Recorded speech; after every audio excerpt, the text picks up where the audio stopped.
Hello and welcome for today's cryptid horror stories. In the comments, where are you from and what kind of cryptids do you like? Now for the stories. Operation Skinwalker The Capture. My name is Captain Marcus Ghost Rays, United States Army Special Forces, Operational Detachment Alpha 333, also known as the Reapers. I have led my team through 3 tours in Afghanistan, 2 in Iraq, and classified operations in 17 other countries. We have faced insurgents, terrorists, warlords, and enemy special forces. We have been outnumbered, outgunned, and surrounded, and we have always come out on top. We are the best at what we do, and what we do is not pretty. But I have never faced anything like the target of Operation Skinwalker.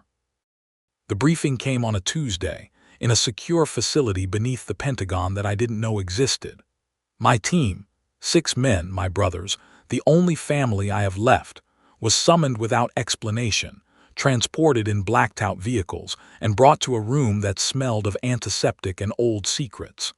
The man who briefed us called himself only the director, and he wore a suit that cost more than my annual salary. "Gentlemen," he said, pressing a button that dimmed the lights and activated a holographic display. "What I am about to tell you is classified at the highest level. What you are about to see does not exist. This operation never happened. If you accept this mission, you will be officially dead, your records erased, your families told you died in a training accident. If you refuse, you will be returned to duty with no memory of this briefing." He paused, letting that sink in. I looked at my team. Sergeant First Class James "Jimmy" O'Connor, my second-in-command, explosives expert, tough as nails. Master Sergeant Carlos Diablo Sanchez, weapons specialist, hand-to-hand combat expert. Sergeant David Preacher Kim, medic, sniper, the conscience of our team. Staff Sergeant Michael Rusty Wallace, communications and technology expert. Specialist Thomas Tiny Johnson, heavy weapons, the strongest man I've ever known, and Corporal Benjamin Booker, our linguist and cultural expert who spoke 7 languages and read ancient texts. None of us hesitated. We were special forces. This is what we signed up for. "Show us," I said. The director nodded, and the hologram activated. What we saw made even me, a combat veteran with 12 years of experience, feel a chill run down my spine. The hologram showed a creature. It was hard to describe, hard to focus on because it kept changing. One moment it looked human, tall, thin, Native American features dressed in rags. The next moment it was something else, something wrong with too many limbs, too many joints, a face that shifted and flowed like wax. It moved through a forest, and where it walked, the trees died, the grass withered, the animals fled. "This," the director said, "is a skinwalker." I had heard the term before in whispers, in legends. The Navajo spoke of them, creatures of dark magic, shamans who had committed the ultimate taboo and gained the power to wear the skins of animals and people.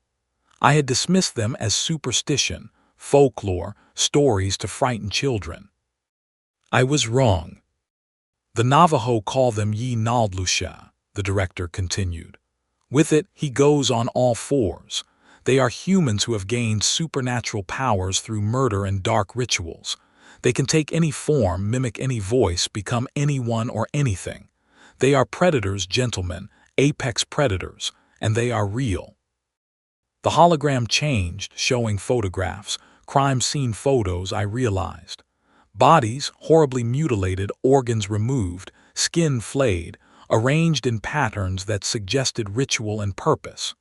There were dozens of photos from different locations, different times, spanning decades. "This particular skinwalker," the director said, "has been active for approximately 400 years.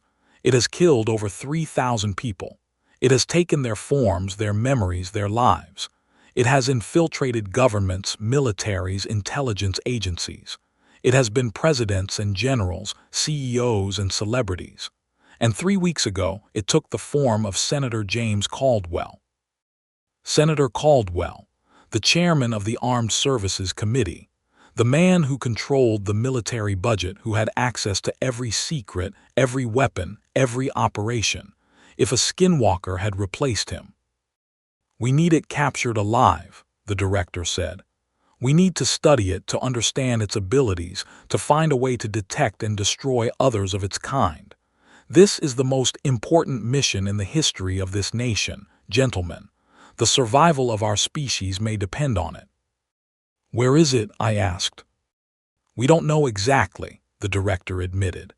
"We know it was last seen in the Four Corners region on the Navajo reservation. We know it has a lair there, somewhere in the wilderness.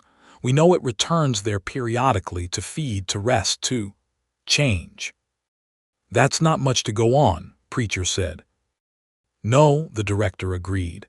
"Which is why you won't be going in alone. We have assets on the ground. Navajo trackers, medicine men, specialists who understand these creatures. They will guide you. They will help you find it. And then you will capture it." He showed us the capture equipment. Specialized containment units made of materials we didn't recognize. Silver restraints blessed by priests and shamans of multiple faiths. Tranquilizers developed specifically for supernatural entities. We had 3 days to train with the equipment, to learn what we were facing, to prepare for the impossible. The director gave us one final warning. This creature is not human. It does not think like us, feel like us, or fight like us. It is faster, stronger, smarter than any enemy you have faced. It can be anyone, anywhere, at any time. Trust nothing. Trust no one. And if you see something that shouldn't be possible, something that defies physics or logic or sanity, shoot it. We were deployed 48 hours later, transported by black helicopter to a forward operating base on the edge of the Navajo reservation. Our guides were waiting, 3 Navajo men, veterans themselves, who had faced skinwalkers before and lived to tell the tale. Their leader was a man named Hastian, 70 years old, with eyes that had seen too much. He looked at us with a mixture of respect and pity. "You are soldiers," he said, his voice gravelly from decades of smoking. "You think you understand war. You think you understand death. You know nothing. The skinwalker is older than your country, older than your religion, older than your civilization.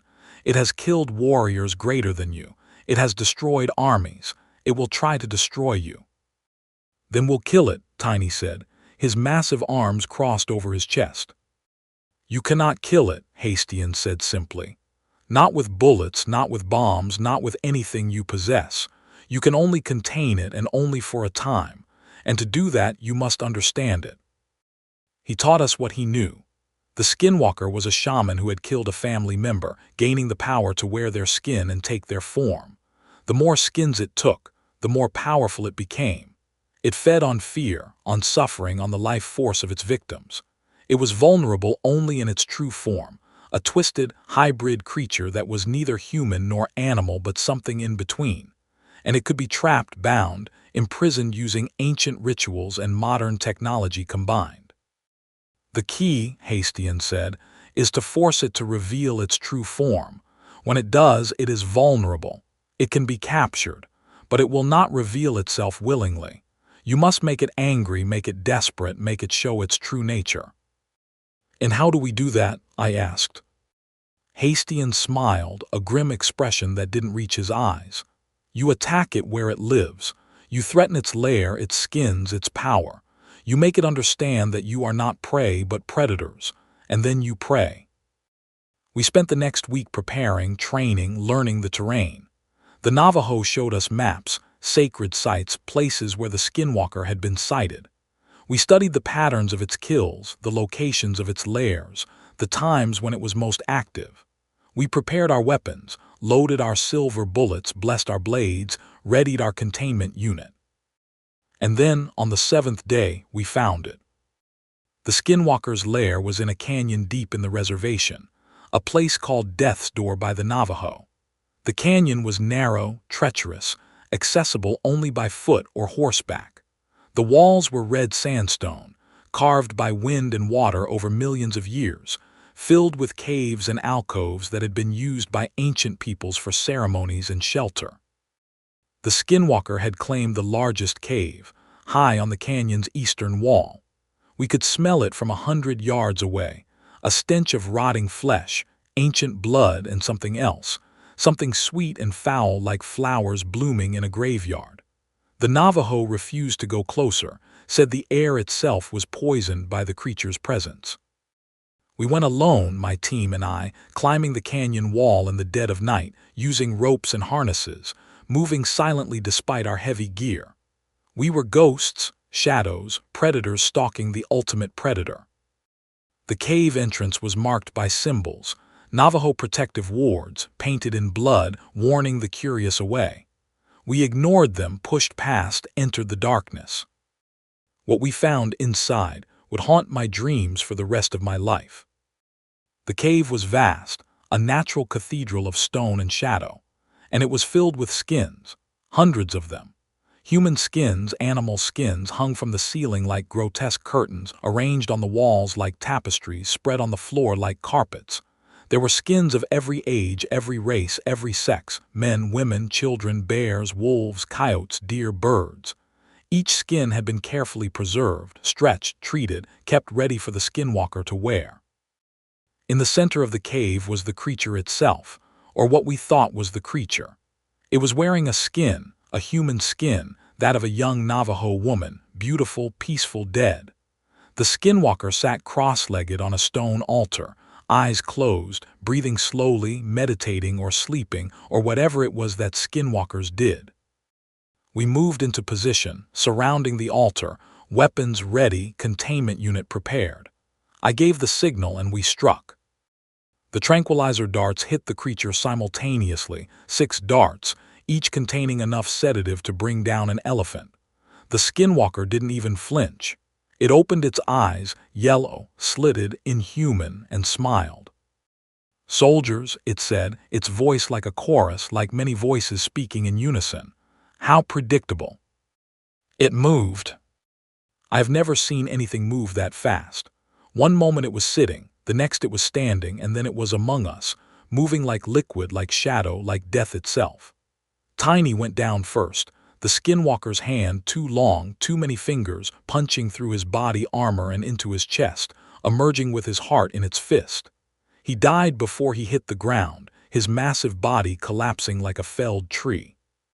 "No," I screamed, firing my weapon, silver bullets tearing through the air where the skinwalker had been. But it was already somewhere else, already killing again. Rusty was next, his throat torn out before he could scream, blood spraying across the cave walls, painting the hanging skins in fresh crimson. He fell, clutching his neck, gurgling, dying, his eyes wide with disbelief. Diablo tried to fight, his combat knife flashing, but the skinwalker caught his wrist, twisted, snapped the bone like a twig, then used the knife against him, plunging it into his eye, through his brain, killing him instantly. Book tried to run, tried to escape, but the skinwalker was on him, its body opening like a flower of flesh, engulfing him, absorbing him, making him part of its mass. I could see Book's face through the skinwalker's translucent skin, mouth open in a scream that never came, eyes wide with terror as he was digested alive. Preacher and O'Connor and I fought back to back, firing, stabbing, doing everything we could to survive. The skinwalker circled us, laughing, taking forms, first Tiny, then Rusty, then Diablo, then Book, wearing their skins, speaking with their voices, taunting us with their deaths. "Your friends are with me now," it said in Tiny's voice.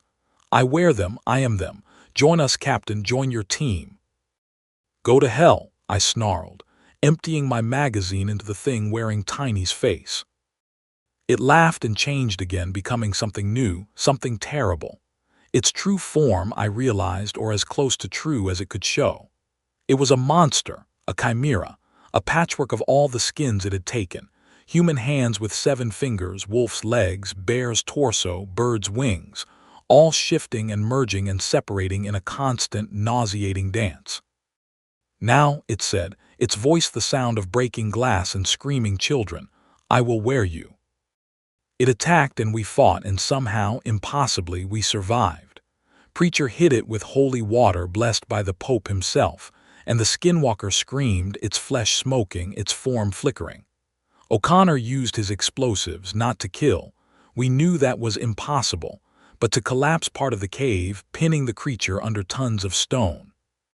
It wasn't enough. The Skinwalker emerged from the rubble, wounded but not destroyed, angrier than before.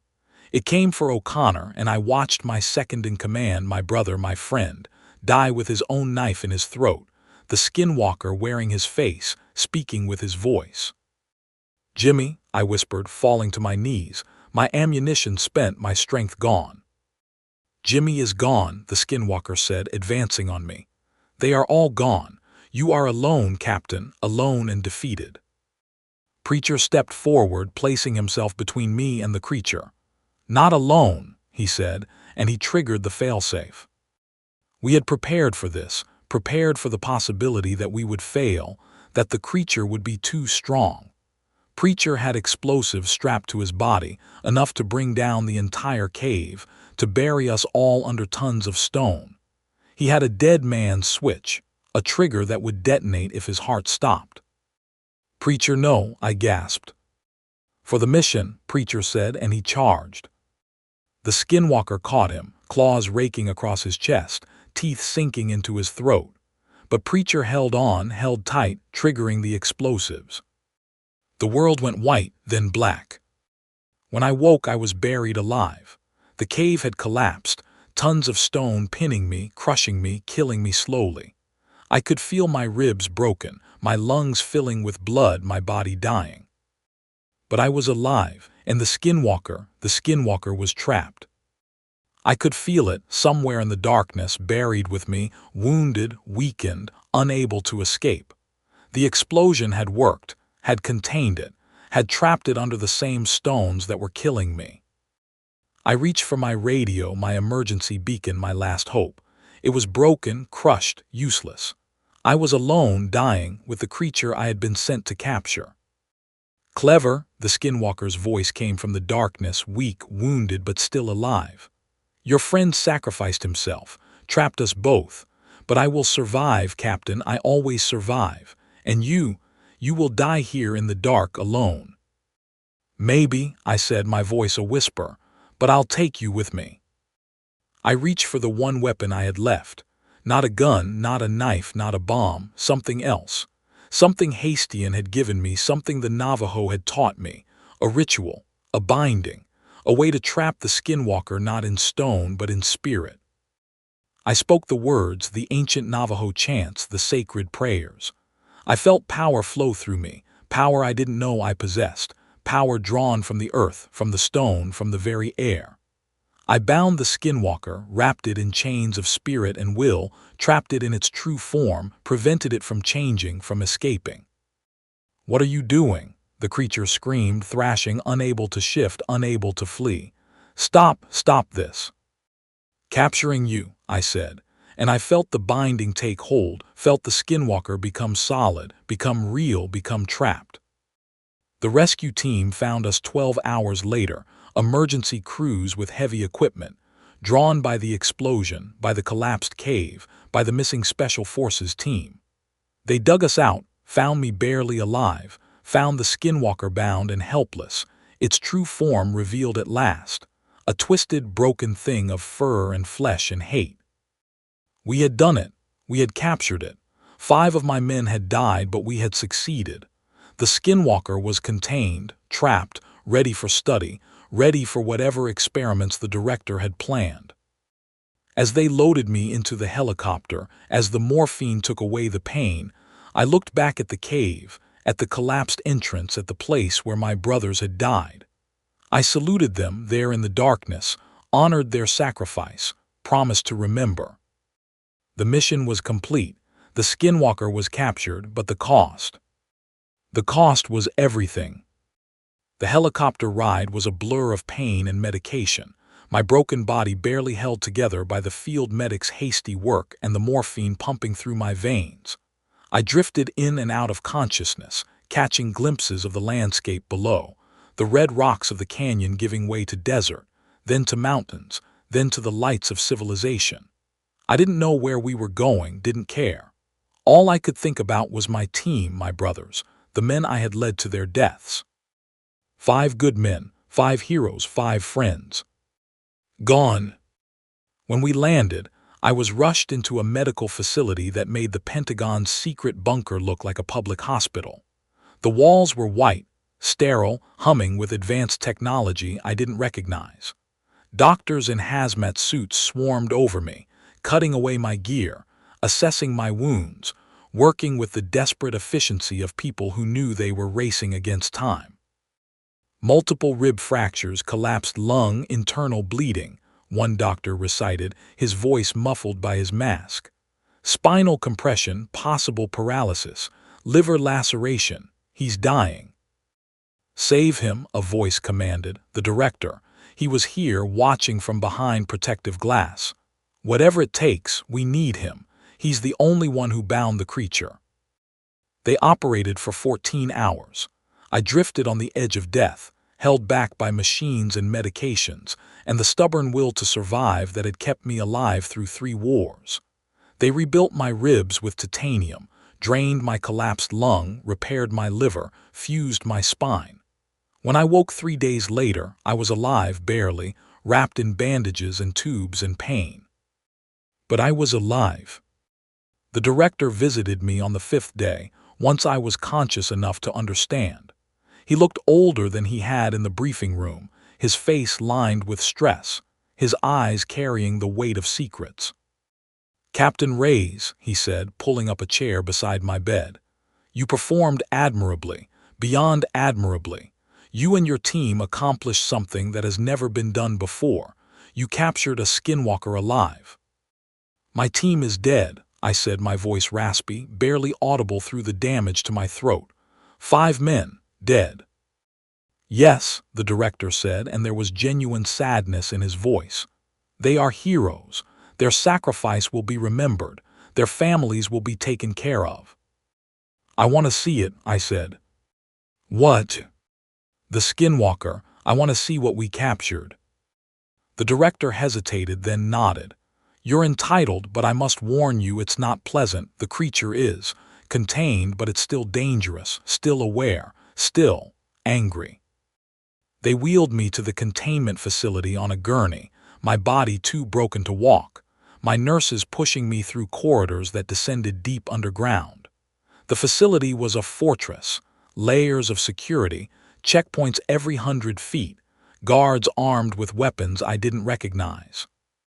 The containment room was at the center, a cube of reinforced glass surrounded by silver mesh, electromagnetic fields, and ancient Navajo wards painted on the walls in blood and ash.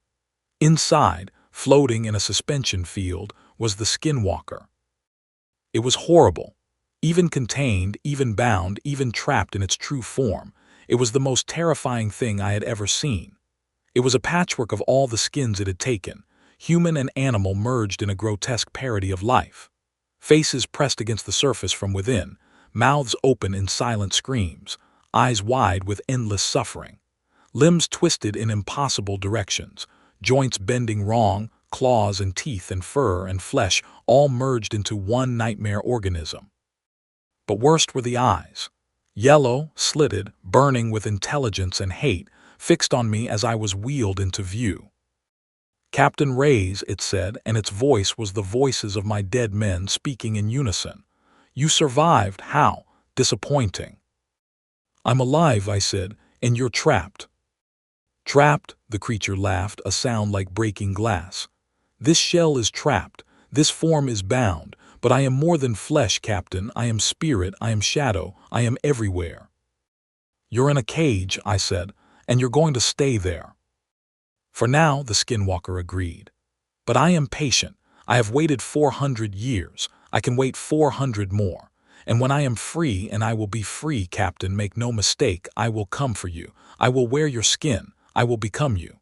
I will live your life, love your wife, raise your children. And they will never know that the man they call father is actually the monster who killed him." "My wife is dead," I said quietly. "Cancer 3 years ago. I have no children." The Skinwalker's eyes narrowed, and for a moment I saw something there. Confusion, doubt. It had done its research, had learned about me, had expected to use my family against me. The fact that I had nothing left to lose seemed to surprise it. "Then I will take something else," the creature said. "Your friends, your memories, your soul. I will consume everything you are, Captain, and when I am done, there will be nothing left but a hollow shell." "Maybe," I said, "but not today. Today you're the one in the cage, and I'm the one walking free." I signaled the nurses to take me away, and as I was wheeled out, I heard the Skinwalker screaming, thrashing against its bonds, the sound of a predator trapped and furious. The director met me outside the containment room. "It's talking to you," he said. "It hasn't spoken to anyone else, only you." "It wants me," I said. "It wants revenge for trapping it." "Yes," the director agreed. "Which is why we need you, Captain. We need you to help us study it, to understand it, to find a way to destroy it permanently." "I thought you wanted to study it," I said. "We do, but ultimately the goal is destruction. These creatures are too dangerous to be allowed to exist. We capture them, learn what we can, and then we destroy them. It's the only way to keep humanity safe." I thought about that, lying in my hospital bed, healing slowly, painfully. The Skinwalker had killed my team, had killed thousands over its long existence. It deserved to die. But first, we needed to learn its secrets, needed to understand how to detect others of its kind, how to stop them before they could infiltrate, replace, destroy. "I'll help," I said, "but I have conditions." "Name them." "First, my men get full honors. Public funerals, medals, recognition. They died saving this country, saving the world. They deserve to be remembered." "Done." "Second, their families get full support. Pensions, education, whatever they need." "Done." "Third, I want to be part of the team that destroys it. When the time comes, I want to be the one who pulls the trigger." The director hesitated, then nodded. "Agreed. But that time may not come for years, Captain. We have much to learn first." "I can wait," I said. "I've waited my whole life for something that matters. I can wait a little longer." The weeks turned into months. I healed slowly, learning to walk again, to fight again, to live again. My body would never be the same. I had titanium ribs, a fused spine, scars that would never fade, but I was functional. I was strong. I was ready. And all the while, I worked with the scientists, the researchers, the specialists who were studying the Skinwalker. I helped them communicate with it, to coax secrets from it, to understand its nature. It was a hostile witness, unwilling to cooperate, but over time we learned. We learned that there were more of them, many more, scattered across the world. We learned that they communicated with each other, shared information, coordinated their hunts. We learned that they had infiltrated the highest levels of governments, corporations, militaries. The senator had been only one of many. We learned that they could be detected, but only under specific conditions. In their true form, they emitted a specific electromagnetic signature. In their stolen forms, they were nearly impossible to distinguish from the real person, but they could be exposed by certain rituals, certain tests, certain technologies. We developed scanners, devices that could detect skinwalkers in their disguises. We trained teams, operators who could identify and neutralize them. We built protocols, systems for rooting out the infiltrators, for protecting the innocent, for fighting back against the darkness. And through it all, the Skinwalker talked to me, only me. It told me things, secrets, hints about its kind. Sometimes it lied, trying to mislead us, trying to escape. Sometimes it told the truth, revealing vulnerabilities, weaknesses, ways to destroy its kind.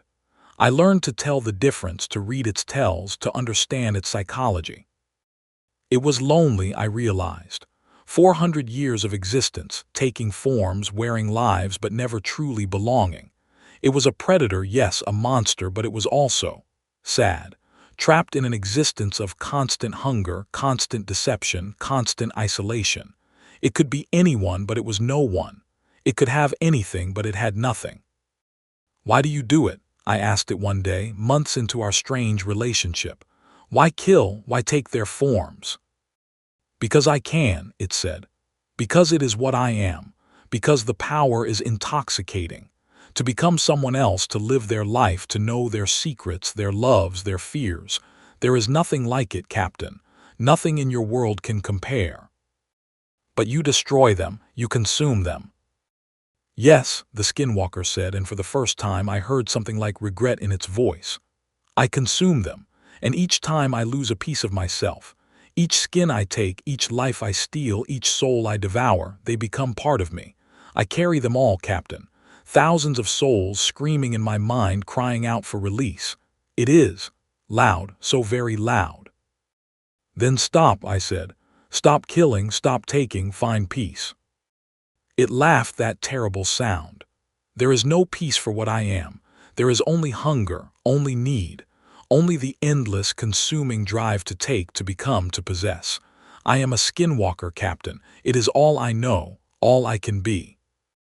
I pitied it then, despite everything. Despite my dead friends, despite the thousands it had killed, despite the horror it represented. I pitied it because it was trapped in a hell of its own making, a hell that would never end. But pity didn't change my mission, didn't change what had to be done.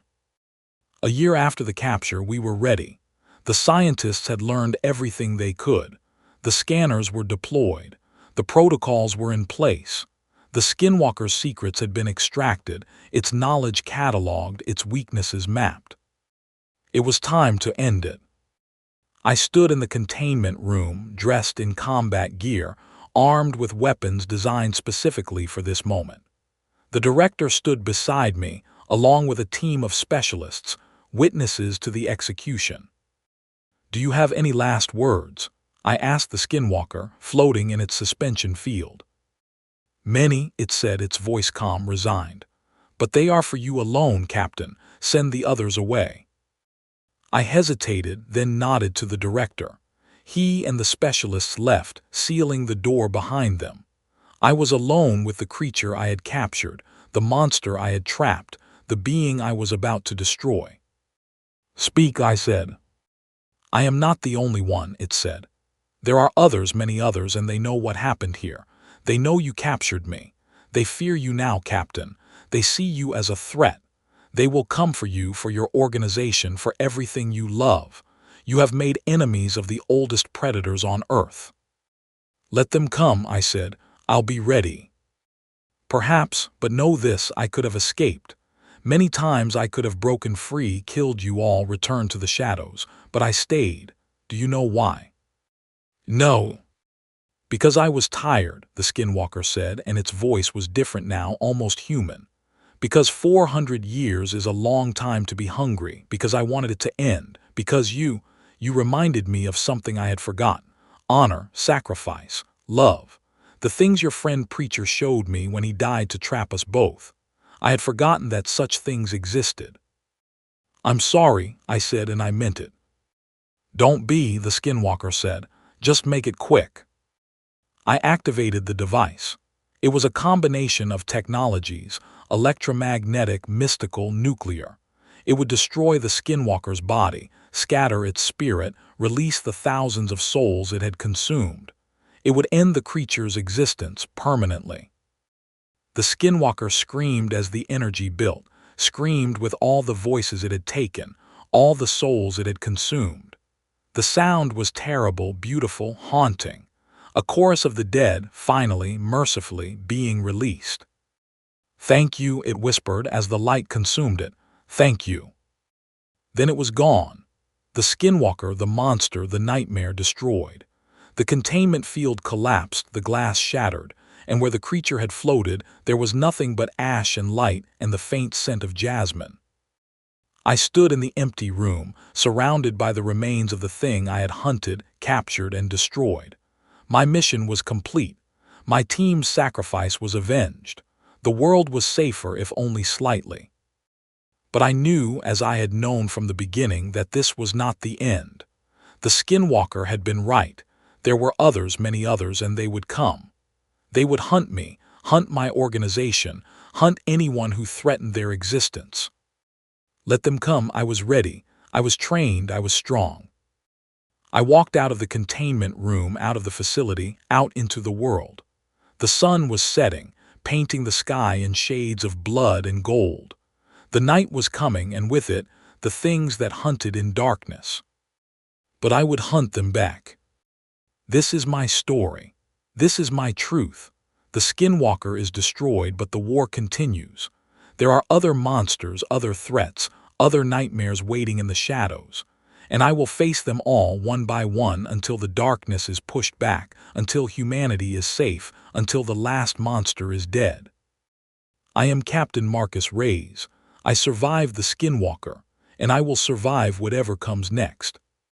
Captain Marcus Ghost Reyes, U.S. Army Special Forces Operational Detachment Alpha 333, The Reapers. The weeks following the destruction of the Skinwalker were not peaceful, far from it. The creature's final warning proved prophetic. The other Skinwalkers knew what we had done, knew that one of their kind had been captured, studied, and destroyed. They were coming for us, for revenge, for survival, for the simple predatory need to eliminate a threat. The first attack came 14 days after the execution. I was at the facility going through debriefings when the alarm sounded. Something had breached the perimeter. Security footage showed a man in a guard's uniform walking through the main gate, smiling at the cameras, waving at the other guards. He looked human, completely normal, until he reached the inner checkpoint. Then he changed. The transformation was instantaneous, horrifying. One moment he was a man, the next he was a monster, all teeth and claws and writhing flesh. He killed 4 guards before anyone could react, moving through them like a hurricane of death, tearing, shredding, consuming. By the time the alarm reached me, he was inside, hunting. I grabbed my weapons, silver bullets, holy water, blessed blades, and ran toward the threat. I found it in the research wing, surrounded by the bodies of scientists, technicians, researchers who had devoted their lives to understanding the darkness. It was feeding, its body opening like a flower of flesh, engulfing a young woman who screamed and screamed until the Skinwalker's mass muffled her cries. "You," it said, turning to face me, its voice like breaking glass. "The one who destroyed my brother. I can smell him on you. His ashes, his death, his ending." "I destroyed him," I said, raising my weapon, "and I'll destroy you." "Brave words," the Skinwalker laughed, resuming its human form, the body of the guard it had killed. "But you have no magic now, Captain, no binding ritual, no explosive sacrifice, just bullets, and bullets cannot kill me." "These can," I said, and I fired. The silver bullets were specially designed, based on our research, infused with holy water and electromagnetic charges. They hit the Skinwalker and stuck, burning, disrupting its ability to shift, to change, to escape. The creature screamed, thrashing, its form flickering between human and monster and something in between. It tried to attack, tried to reach me, but the silver poison was working, weakening it, binding it. What is this?" it gasped, falling to its knees. "Your end," I said, approaching carefully, weapon ready. "No," the Skinwalker tried to shift, tried to become mist, smoke, shadow, but the silver held it, anchored it to its physical form. "This is impossible. We are eternal. We cannot be killed." "You can," I said, standing over it. "We learned, we adapted, and now you die." I activated the termination device, a portable version of the electromagnetic weapon that had destroyed the first Skinwalker. It bathed the creature in energy, disrupting its cellular structure, scattering its essence, releasing the souls it had consumed. The Skinwalker screamed, a sound like 1,000 voices crying out in agony, and then it was gone. Ash on the floor, nothing more. But the victory was hollow. 4 guards dead, 6 scientists, 11 support staff, 21 lives lost because we had captured and destroyed one Skinwalker, because we had made ourselves targets. The director found me in the aftermath, standing among the dead, covered in ash and blood. There will be more, he said. I know, I replied. We need to move, find a new facility, go deeper underground. No, I said. We need to take the fight to them. We need to hunt them, find them, destroy them before they can destroy us. How? We don't even know how many there are, where they are, how to find them. I do, I said. The first Skinwalker told me things before the end, about their communication methods, their networks, their hunting grounds. I know where to look. The director studied me for a long moment, then nodded. Tell me. I told him about the sacred sites, the ancient places where skinwalkers gathered to share information, to trade skins, to coordinate. About the patterns of their kills, the specific locations that held significance. About the rituals they used to communicate across distance, to send messages through dreams and shadows. We can find them, I said. We can hunt them, but we need to be aggressive, proactive, deadly. We can't wait for them to come to us. The director agreed. Over the next month, we formed new teams, armed them with our anti-skinwalker weapons, trained them in the tactics that had worked. We launched operations across the country, hitting skinwalker nests in Arizona, New Mexico, Utah, Colorado. We killed 17 of them in 30 days, destroying their lairs, freeing their victims, scattering their ash to the winds. But we lost people too. Good people. Brave soldiers and agents who went into the darkness and didn't come out. The skinwalkers fought back, ambushed our teams, infiltrated our operations, struck from shadows when we least expected. I led the most dangerous missions myself, unwilling to ask others to face what I had faced. I went into the depths of Canyon de Chelly, where the ancient skinwalkers had their council, and I killed 3 of them before they could flee.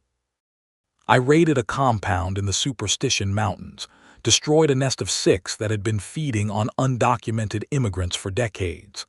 I hunted them in the cities too, Los Angeles, Phoenix, Denver, finding them in their stolen forms, exposing them with our scanners, destroying them with our weapons.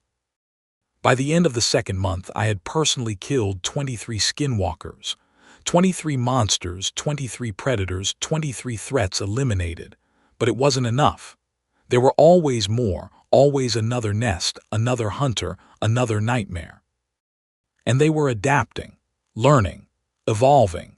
The skinwalkers we faced in the third month were different from those we had faced in the first. They had developed countermeasures against our scanners, methods to hide their electromagnetic signatures. They had learned to avoid silver, to detect our weapons, to flee before we could trap them. The final battle came in the 4th month, in the place where it had all begun, the canyon where we had captured the first skinwalker. We had tracked a large group there, the survivors of our hunts, gathering for something, revenge, defense, or perhaps just to share information about the threat we represented. There were 30 of them, 30 skinwalkers, ancient and powerful, gathered in the canyon's depths. I led a team of 50 operators, our largest force yet, armed with our best weapons, prepared for the fight of our lives. The battle was, I don't have words for it. Hell doesn't begin to describe it. We dropped into the canyon at dawn, rappelling from helicopters, surrounding the skinwalker gathering. We hit them with everything we had, silver explosives, electromagnetic pulses, holy water sprayers, blessed ammunition. They fought back with everything they had too. They shifted forms constantly, becoming wolves, bears, birds, humans, monsters, things that had no name. They moved like lightning, like shadow, like death itself. They killed 20 of my operators in the first minute, tearing through them with tooth and claw and ancient magic. I fought at the center, killing, never stopping. A skinwalker came at me in the form of a bear, massive and powerful, and I put silver bullets through its eyes, into its brain, watching it collapse and dissolve. Another came as a swarm of bats, surrounding me, biting, clawing, and I used the flamethrower, burning them out of the sky, smelling their flesh cook. One came as Preacher, my dead friend, my fallen brother, and it nearly got me. It wore his face, spoke with his voice, pleaded with me to stop, to surrender, to join them. I hesitated just for a moment, and that moment almost cost me everything. The Skinwalker preacher lunged, teeth snapping from my throat, and I barely blocked, taking a wound to my arm that would require 20 stitches. I killed it then, stabbed it through the heart with a blessed silver blade, watching the light fade from preacher's stolen eyes, hating myself for the pain I felt, the guilt, the grief. The battle lasted hours. When it was over, the canyon was carpeted in ash. The remains of 28 skinwalkers destroyed, their essences scattered, their victims avenged. 2 had escaped, fled into the shadows, but we had wounded them, marked them, made them known. We had won. For the first time, we had truly won. A major victory against the skinwalkers, a blow they would not soon recover from. But the cost was staggering. 20 operators dead, 15 wounded, some permanently, and I was broken, physically, mentally, spiritually. I had killed so many, seen so much death, lost so many friends. The skinwalkers I had destroyed were monsters, yes, but they had been people once, humans who had made terrible choices. Their deaths, while necessary, weighed on me like stones. I returned to the facility, to the director, to report our victory. He listened in silence, his face unreadable. "We have them on the run," he said when I finished. "They fear us now." "They should," I said, "but they'll be back, they always come back." "Then we'll be ready," the director said. "We'll keep fighting, keep hunting, keep killing, until they're all gone." "And if we can't kill them all?" I asked. "If there are too many, too spread out, too hidden?" "Then we build a better world," the director said. "A world where they can't hide, where our scanners are everywhere, where our weapons are always ready, where humanity is protected. It will take time, decades maybe, but we will win. We must win." I nodded, though I wasn't sure I believed him. The skinwalkers were ancient, patient, cunning. They had survived centuries of hunting, had adapted to every threat, had always found ways to continue. Would we really be different? Would we really be the ones to end them? I didn't know, but I knew I would keep fighting, keep hunting, keep killing, until I couldn't anymore, until the last skinwalker was dead, or until I was. The war continues. The night is dark, but we have light now, weapons, knowledge, hope. We can fight the darkness. We can push it back. We can survive. This is my promise, my oath, my vow. I am Captain Marcus Reyes, and I hunt skinwalkers. As long as I live, as long as I breathe, as long as I can fight, I will not stop. I will not rest. I will not surrender. The monsters are real, but so are the monster hunters, and we are coming for them. Captain Marcus, Ghost, Reyes Commander, Anti-Skinwalker Operations, United States Special Forces. The months that followed the canyon battle were filled with constant warfare. We hunted the skinwalkers across the American Southwest, tracking them through deserts and mountains, into caves and abandoned mines, through cities and small towns.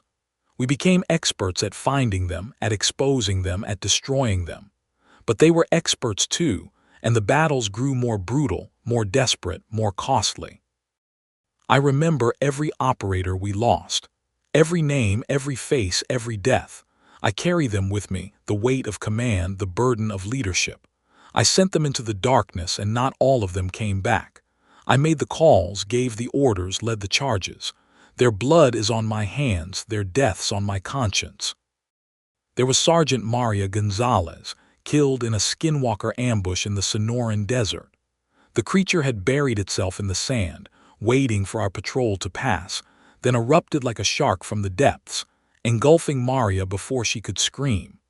We killed it, burned it, scattered its ash, but Maria was gone, absorbed, digested, her soul added to the skinwalker's collection. There was Lieutenant James "Jimmy" O'Brien, not the same Jimmy who died in the first mission, but a distant cousin who had volunteered to honor his namesake. He was killed in Albuquerque, chasing a skinwalker through the old town, when the creature led him into a trap, a dead-end alley where 3 others waited. They tore him apart, literally, limb from limb, fighting over his pieces like wolves over a carcass. I found what was left, and I wept, and I swore vengeance. There was Corporal Sarah Kim, Preacher's younger sister, who had joined to find out how her brother died. She was killed in Santa Fe, infiltrating a Skinwalker nest disguised as an art collective. The creatures discovered her, tortured her for information, then wore her skin to try to ambush the rest of her team. We saw through the deception, killed the Skinwalker wearing her face, but the real Sarah was already dead, her body discarded in a dumpster like trash. Each death hardened me, made me more ruthless, more determined. I stopped seeing the Skinwalkers as victims, as cursed humans who had made terrible choices. I saw them only as monsters, as threats, as enemies to be destroyed. I hunted them without mercy, without hesitation, without remorse. The Skinwalkers responded in kind. They stopped running, stopped hiding, started fighting back with everything they had. They infiltrated our teams, wearing the faces of our dead, trying to turn us against each other. They targeted our families, our loved ones, the people we fought to protect. They made it personal, brutal, a war of atrocity and terror. I received a package 6 months into the campaign. It contained my wife's wedding ring, her finger still attached, along with a note. She was delicious. I learned later that the Skinwalkers had found her grave, desecrated her body, consumed her remains. They wanted me angry, wanted me reckless, wanted me to make mistakes. I did. I launched a solo operation, against orders, against protocol, against common sense. I tracked the Skinwalker who had sent the package to a nest in the Guadalupe Mountains. I went in alone, armed only with what I could carry, determined to kill them all or die trying. I found 5 of them, 5 Skinwalkers, ancient and powerful, gathered in a cave that smelled of death and dark magic. They were waiting for me. They had expected me, counted on my rage, my grief, my recklessness. "Captain Reyes," the leader said, an old one, older than the one we had captured, with skin like leather and eyes like yellow diamonds. "We wondered when you would come." "I'm here to kill you," I said, raising my weapons. "We know," the old Skinwalker said. "That is why we prepared." The battle was the hardest I had ever fought. 5 against 1, ancient predators against a broken soldier. They came at me from all sides, shifting forms, becoming mist, becoming shadow, becoming monsters of tooth and claw and ancient hate. I killed the first one quickly, caught it by surprise with a silver explosive, blowing its head off before it could shift. The second one I burned, doused in holy fire, watched it thrash and scream and dissolve. The third one I trapped in a binding circle, using the Navajo wards I had learned, held it in place while I destroyed it. But the fourth and fifth, they were too strong, too fast, too smart. They wore me down, wounded me, broke my ribs, my arm, my leg. I lay on the cave floor, bleeding, dying as they circled me, preparing to finish what they had started. "Your wife was tasty," the fourth one said, wearing a face I didn't recognize. "We saved some for you. Would you like to try?" "Go to hell," I gasped. "We are already there," the fifth one said, the old one, the leader. "We have been in hell for centuries, and now, Captain, you will join us." It bent over me, mouth opening, teeth extending, ready to consume. I closed my eyes, prepared for death, prepared to join my wife, my team, my fallen brothers and sisters. Then the explosion started. My team had followed me against orders, against protocol, because that's what teams do. They didn't abandon me, didn't let me die alone. They came in force, guns blazing, explosives detonating, turning the cave into a killing field. The Skinwalkers screamed, caught off guard, trapped. The fourth one died instantly, shredded by shrapnel, destroyed before it could shift. The old one, the leader, tried to flee, tried to become smoke and escape, but my team was ready. They hit it with electromagnetic pulses, trapped it in its physical form, then destroyed it with concentrated silver fire. They saved me, dragged me from the cave, stabilized me, got me to a medic. I survived, barely, broken but alive. And I learned a lesson. I couldn't do this alone. I needed my team, my brothers, my fellow hunters. The war continued. We fought Skinwalkers in 17 states, tracking them, hunting them, killing them. We developed new weapons, new tactics, new strategies. We learned to think like them, to predict them, to stay one step ahead. But they learned too. They adapted, evolved, became more dangerous. They started working together, coordinating, planning. They stopped being solitary hunters and became an army, a network, a conspiracy. The final confrontation came a year after the first capture in the place where it had all started, the canyon. The Skinwalkers had returned there, gathered in force, 30 of them, the largest gathering we had ever seen. They were preparing something, some ritual, some spell, something that would tip the balance in their favor. We hit them at dawn, all of our forces, every operator we had, every weapon we possessed. The battle lasted all day, raging through the canyon, up the cliffs, into caves and tunnels.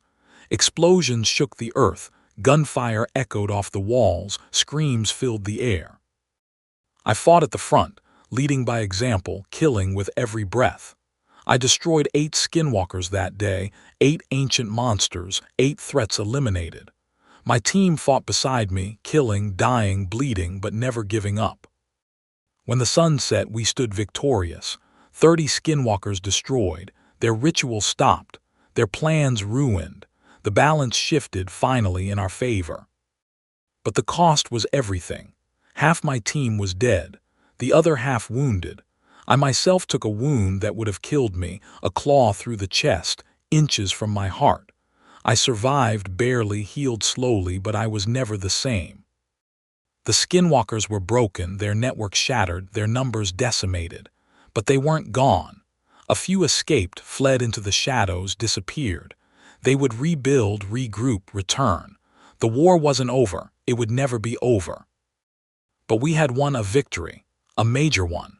We had proven that they could be beaten, that they could be destroyed, that humanity could fight back against the darkness.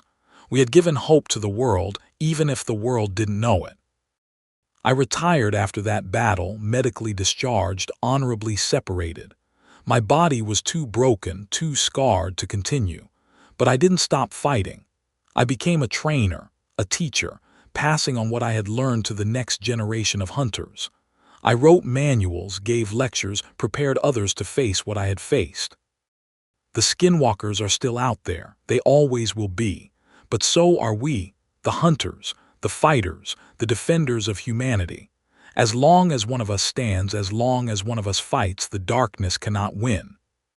This is my legacy. This is my gift to the future. Know that monsters are real. Know that they can be beaten. And know that there are those who will stand between you and the darkness, who will fight for you, who will die for you. I am Captain Marcus Reyes. I survived the Skinwalkers, and I will survive whatever comes next. To my fallen brothers and sisters, I remember you, I honor you. I will see you again in whatever comes after. Until then, watch over us, guide us, protect us. To those who hunt the darkness, be brave, be strong, be relentless. The night is dark, but you carry the light. To the Skinwalkers who read this, who hunt in shadows, who prey on the innocent, we are coming for you. We will find you. We will destroy you. There is no hole deep enough, no shadow dark enough, no disguise perfect enough to hide you from us. This is war, and we are winning. Captain Marcus Ghost Reyes Rhett, Commander, Anti-Skinwalker Operations, United States Special Forces. Final entry. I need to tell you about the final battle, the one that ended the war, or at least changed it, the battle that took everything from me and gave me purpose, the battle where I finally understood what it meant to be a hunter, a soldier, a man. It began 3 years after the Canyon War, when I thought the worst was behind us. The Skinwalkers had been quiet, their attacks rare, their presence diminished. We thought we had won, that our campaign had broken them, scattered them, forced them into hiding. We were wrong. They had been planning, preparing, building. They had found a new leader, an ancient Skinwalker, older than any we had faced, powerful beyond measure. This one was different. It didn't just wear skins, it consumed them, absorbed them, became a gestalt of hundreds of souls, thousands of years of accumulated power. It called itself the First Walker, the original, the source from which all other skinwalkers had sprung. And it was coming for us. The first walker emerged from the wilderness with an army. 50 skinwalkers, maybe more, gathered from across the continent, drawn by the call of their progenitor. They moved as one, hunting in coordinated packs, targeting our facilities, our teams, our families. They were systematic, brutal, efficient.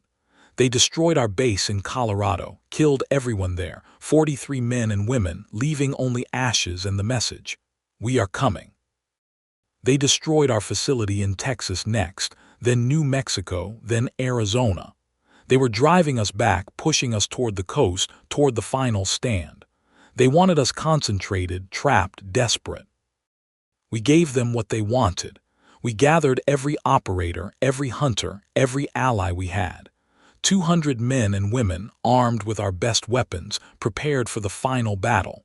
We made our stand in the ruins of the original facility, the place where we had captured and destroyed the first skinwalker, the place where it had all begun. The first walker came at sunset, leading its army up the canyon toward our position. I watched from the ridge through binoculars and I felt fear, real fear.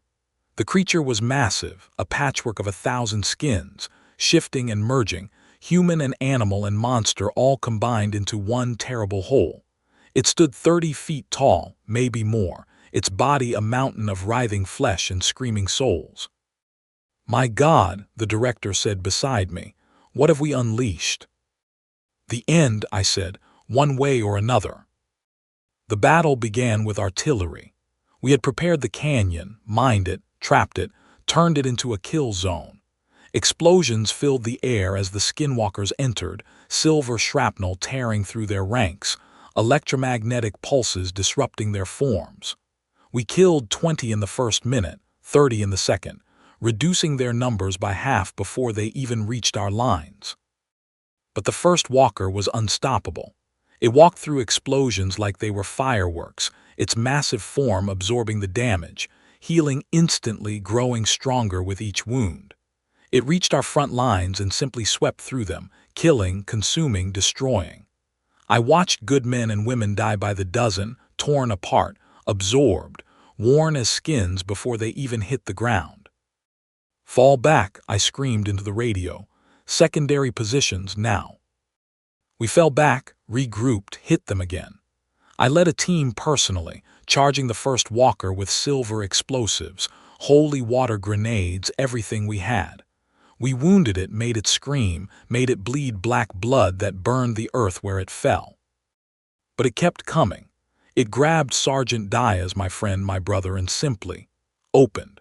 Its body split like a flower, petals of flesh unfolding, and it absorbed Diaz whole, pulling him inside, digesting him in seconds while he screamed. Then it was wearing him, his face, his voice, his memories, taunting us with his death. "Marcus," it called in Diaz's voice. "Help me, Marcus, it hurts." I fired, emptied my clip into the Diaz thing, watching it laugh and shift, becoming someone else, something else, continuing its advance. We fought for hours. The sun set, the moon rose, the battle raged through the night. We killed skinwalkers, destroyed them, burned them, but they kept coming. The first walker's power seemed infinite, its ability to heal, to shift, to absorb, unmatched by anything we possessed. By midnight, we were losing. Down to 50 operators, surrounded, trapped, running out of ammunition, out of weapons, out of hope. The first walker had breached our inner perimeter, was within the facility itself, killing, consuming, growing larger with each victim. I made the decision then, the only one left, the nuclear option, literally. We had prepared for this. A failsafe. A tactical nuclear device buried beneath the facility, ready to be triggered if all else failed. It would destroy everything, the facility, the skinwalkers, ourselves. But it would ensure that the first walker died, that its power was scattered, that it couldn't threaten the world. "All units," I called over the radio, my voice calm, resigned. "This is Captain Reyes, Fallback Protocol Omega. I say again, Fallback Protocol Omega. Everyone to the bunker now." The bunker was a deep shelter, reinforced, shielded, designed to survive the blast. We had room for maybe 30 people. I sent them in, the youngest, the strongest, the ones who could carry on the fight after we were gone. I stayed behind, along with 20 volunteers, men and women who knew what we were doing, what we were sacrificing. We would hold the line, keep the first walker and its army in the kill zone, ensure they were destroyed by the blast.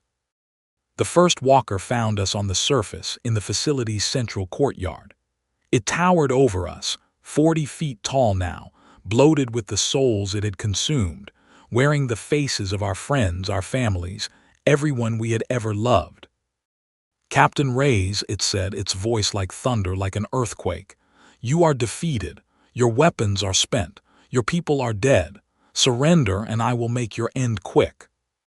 "Never," I said, raising my last weapon, a silver blade blessed by every holy man I could find. "Then you will suffer," the first walker said, and it attacked. The battle was, I don't have words, 20 of us against a god. We fought with everything we had, every ounce of strength, every drop of courage. We wounded it again and again, silver blades cutting its flesh, holy water burning its skin, prayers and curses and defiance driving us forward. One by one we fell. Corporal Jenkins torn in half, Lieutenant Zhao absorbed, consumed, Private Martinez crushed under the first walker's foot. They died bravely, fighting to the end, buying time with their lives. I was the last, standing alone, wounded, bleeding, broken, facing the first walker as it loomed over me, 40 feet of nightmare and hate. "You are brave, little soldier," it said, its voice now gentle, almost admiring. "The bravest I have ever faced. Join me, become part of me, live forever in my flesh." "No," I said, and I triggered the device. The world went white. Heat and light and pressure, overwhelming, all-consuming. I felt myself burning, dying, being torn apart at the atomic level. I felt the first walker screaming, felt its power shattering, felt the thousands of souls it had consumed being released, rising, free at last. I felt peace.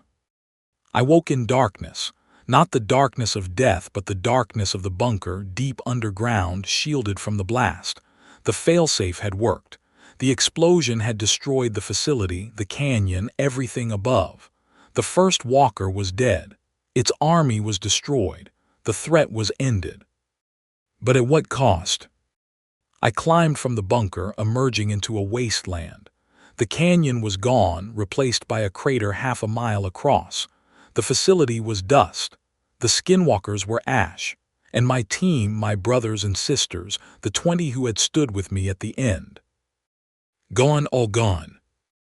I wept then, standing in the crater, surrounded by death. I wept for them, for their sacrifice, for their courage. I wept for myself, for surviving when they had not, for living when I should have died. But I also felt pride in what we had accomplished. We had faced the ultimate darkness, the oldest evil, and we had won. We had destroyed the first walker, scattered its power, ended the threat. The skinwalkers were broken, their network shattered, their progenitor destroyed. They would rebuild eventually. They always did. But we had bought time, years, maybe decades. Time for humanity to prepare, to develop new weapons, new defenses, new strategies. Time for a new generation of hunters to rise. I was found by the rescue teams 12 hours later, wandering in the desert, delirious, dehydrated, dying. They medevaced me to the hospital, treated my wounds, saved my life. Again. The director visited me one last time. "You did it," he said. "You destroyed them. The first walker is dead. The threat is over." "For now," I said. "For now," he agreed. "But we are ready now. We have the weapons, the knowledge, the will. Whatever comes next, we will face it." "I know," I said. "We will." I retired after that, truly retired, no more combat, no more hunting. I wrote my memoirs, trained new recruits, consulted on strategy. I lived a quiet life, as quiet as I could, given the memories that haunted me. The skinwalkers never returned, not in force. Isolated attacks, individual hunters, but nothing like the first walker's army. They were broken, scattered, afraid. We had proven that they could be beaten, destroyed, killed, and that knowledge had changed everything. I am old now, older than I should be, scarred inside and out. I wake every night from dreams of battle, of death, of the friends I lost. I see their faces, hear their voices, feel their absence like a wound that never heals. But I also feel pride. I did what was necessary. I faced the darkness and survived. I protected humanity from a threat it didn't know existed, and I paid the price willingly. This is my final testament, my last words. If you are reading this, you are probably a hunter, a soldier, a defender of the light. Learn from my experiences, prepare, train, be ready. The Skinwalkers are real, they are dangerous, they are patient, and they will return. But when they do, we will be waiting. We will be ready, we will fight. And we will win. Captain Marcus Ghost Ray's Rhett, Commander, Anti-Skinwalker Operations Legend, The Reapers. Final Testament. I want to tell you about the details. The small moments, the individual deaths, the specific horrors that made up the larger war. Because war isn't just about battles and strategies and victories. It's about people. About men and women who stood, who fought, who died.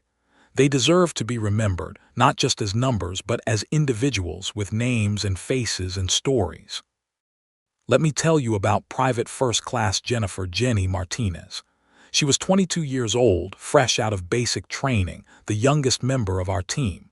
She had joined because her brother had been killed by a skinwalker in Arizona, and she wanted revenge. I tried to talk her out of it, told her that revenge wasn't a good reason to go to war. She didn't listen. She was determined, brave, fierce beyond her years. She died in the Colorado facility, the first major attack by the First Walker's army. She was on guard duty night shift when the Skinwalkers hit. She saw them coming, gave the alarm, fought back with everything she had. She killed 3 of them, 3 Skinwalkers, before they overwhelmed her. She used a silver-edged knife, hand-to-hand, stabbing, slashing, fighting until her last breath. They didn't consume her. They were angry, furious that she had killed 3 of them, and they tore her apart instead, literally, limb from limb, scattering her pieces across the compound as a warning to the rest of us. I found her head the next morning, her face frozen in a snarl of defiance, her eyes still open, still fierce. I buried her in a closed casket because there wasn't enough left to show. I spoke at her funeral, told her story, honored her sacrifice. She was the first of many, but she was special because she had chosen this fight, chosen to face the darkness, chosen to protect others from what had taken her brother. Let me tell you about Sergeant Major Thomas "Tommy" Williams. He was 58 years old, a 30-year veteran, the oldest member of our team. He had served in Vietnam, the Gulf War, Afghanistan, Iraq.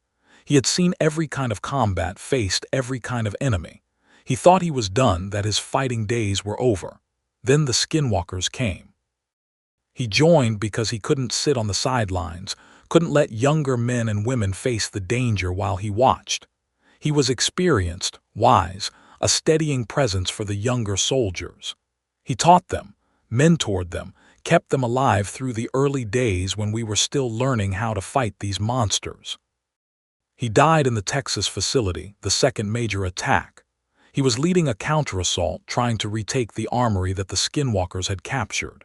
He fought like a demon, killing, never stopping, even when he was wounded, even when he was bleeding out. He killed 7 Skinwalkers that day, 7 ancient monsters, before one finally got him. It didn't kill him quickly. It took him, wore him, used his knowledge against us. For 3 days, the Tommy Skinwalker led us on a chase, ambushing our teams, killing our people, using Tommy's tactics and Tommy's memories against us. We finally tracked it down, destroyed it, freed Tommy's soul. But he had suffered terribly, his body used as a weapon against everything he loved. I buried Tommy with full honors, a hero's funeral, the flag draped over his casket. He deserved it, deserved to be remembered as the soldier he was, not the monster they had made him. Let me tell you about Corporal Sarah St. Chen. She was our medic, our healer, our conscience. She was 30 years old, had been a doctor before the war, had left her practice to join us when she learned the truth about the Skinwalkers. She believed in saving lives, not taking them, but she understood that sometimes you had to fight the darkness to protect the light. She saved hundreds of lives during the war, treating wounds that should have been fatal, patching up soldiers who went back into the fight because of her skill. She worked miracles, kept people alive, gave hope when there was none. She died saving me. I was wounded, gut shot by a skinwalker's claw, bleeding out on the battlefield. She came for me, ran through enemy fire, threw herself over my body to protect me while she treated my wounds. She took 3 bullets meant for me, 3 silver bullets fired by a skinwalker wearing a soldier's skin, confused, thinking she was the enemy. She died in my arms, her last words, "Save them all." And I promised her I would, promised with my last breath that her sacrifice would not be in vain. I visit her grave every year on the anniversary of her death. I bring flowers, I pray, I remember. She was the best of us, the most selfless, the most pure. The world is darker without her. Let me tell you about the others. About the 20 operators who stood with me at the end, who knew they were going to die, who chose to stay anyway. About Sergeant David Kim, who sang hymns as he fought, his voice clear and strong even as blood poured from his wounds. About Lieutenant Maria Rodriguez, who killed 6 skinwalkers with her bare hands before they finally brought her down. About Private James Johnson, who was so afraid, who shook before every battle, but who never once ran, never once hesitated, never once failed to do his duty. They were heroes, all of them, every single one. They faced the darkness and didn't flinch. They fought monsters and didn't run. They died so that others could live, sacrificed everything so that humanity could survive. I carry their names tattooed on my arm, a permanent reminder of what I owe them. A list of the fallen, the brave, the honored dead. I read them every morning, every night, keeping their memory alive, keeping their sacrifice meaningful. The war is over. The skinwalkers are broken, but the cost was everything. 87 operators dead, 212 wounded, many permanently, 5 facilities destroyed, 3 cities damaged, and the psychological toll, the trauma, the nightmares that will haunt every survivor until the end of their days. Was it worth it? I ask myself that every day. Was the victory worth the price? Were the lives saved worth the lives lost? Would we do it again knowing what we know now? The answer is yes. It has to be yes. Because the alternative, the skinwalkers winning, the darkness consuming everything, is unthinkable. We paid a terrible price, but we bought the future. We ensured that humanity would survive, that the light would continue, that the monsters would not win. And that is worth any price, any sacrifice, any loss. To those who fell, I salute you. I honor you. I remember you. Your names will live forever in the hearts of those who knew you, who fought beside you, who survived because of you. To those who survived, I welcome you. I honor you. I thank you. You carry the burden of survival, the guilt of living when others died. But know this, your survival matters. Your continued fight matters. Your willingness to go on, to remember, to honor, that is the greatest tribute you can pay to the fallen. To those who will come after, I warn you. The skinwalkers are not gone. They are merely waiting. They will return. And when they do, you must be ready. You must train, prepare, fight. You must be willing to sacrifice everything as we did to protect what matters. The darkness is patient, but so are we, and we will be waiting. Captain Marcus Ghost Reyes Rhett, Commander Anti-Skinwalker Operations. Memorial Entry. I want to document the specific encounters, the individual battles that made up the larger war. Each one was different, unique, with its own horrors and heroics. I want to remember them, to honor them, to ensure they are not forgotten. The Battle of the Red Rocks, 6 months into the war. A group of 5 skinwalkers had taken over a small town in Arizona, wearing the forms of the residents, living their lives, waiting for the right moment to feed. We stumbled upon them by accident, investigating a missing person report, and found ourselves in a fight for survival. The Skinwalkers had prepared the town as a trap, barricaded the streets, set fires, turned the entire place into a kill zone. We lost 12 operators in the initial assault, killed by snipers, by ambushes, by traps that the Skinwalkers had laid. The creatures fought with intelligence, with tactics, with knowledge of the terrain that we couldn't match. We won by going house to house, building to building, clearing the town inch by inch. I killed 2 Skinwalkers personally in that battle, cornering them in a burning building, burning them alive with holy fire while they screamed and thrashed and died. The other 3 tried to flee, tried to escape into the desert, but we hunted them down, tracked them for 3 days, destroyed them one by one. The town was saved, but at a cost. 15 operators dead, 20 civilians killed, consumed by the Skinwalkers before we arrived. The town itself burned, reduced to ash and memory. We evacuated the survivors, relocated them, erased the town from the maps. Officially, it never existed. Just another ghost town in the desert. The ambush at Black Mesa, 8 months into the war. We were transporting a captured Skinwalker, bound and sedated, to a research facility for study. The creature's allies ambushed the convoy on a remote stretch of highway, hitting us with rocket-propelled grenades, machine gun fire, and their own supernatural abilities. The transport was destroyed, flipped, burning. I was trapped inside, pinned under wreckage, watching as the Skinwalkers approached, ready to free their captured brother and kill the rest of us. I watched Sergeant Park fight them, single-handedly, holding them off with a silver-edged sword, killing 2 before the 3rd finally brought him down.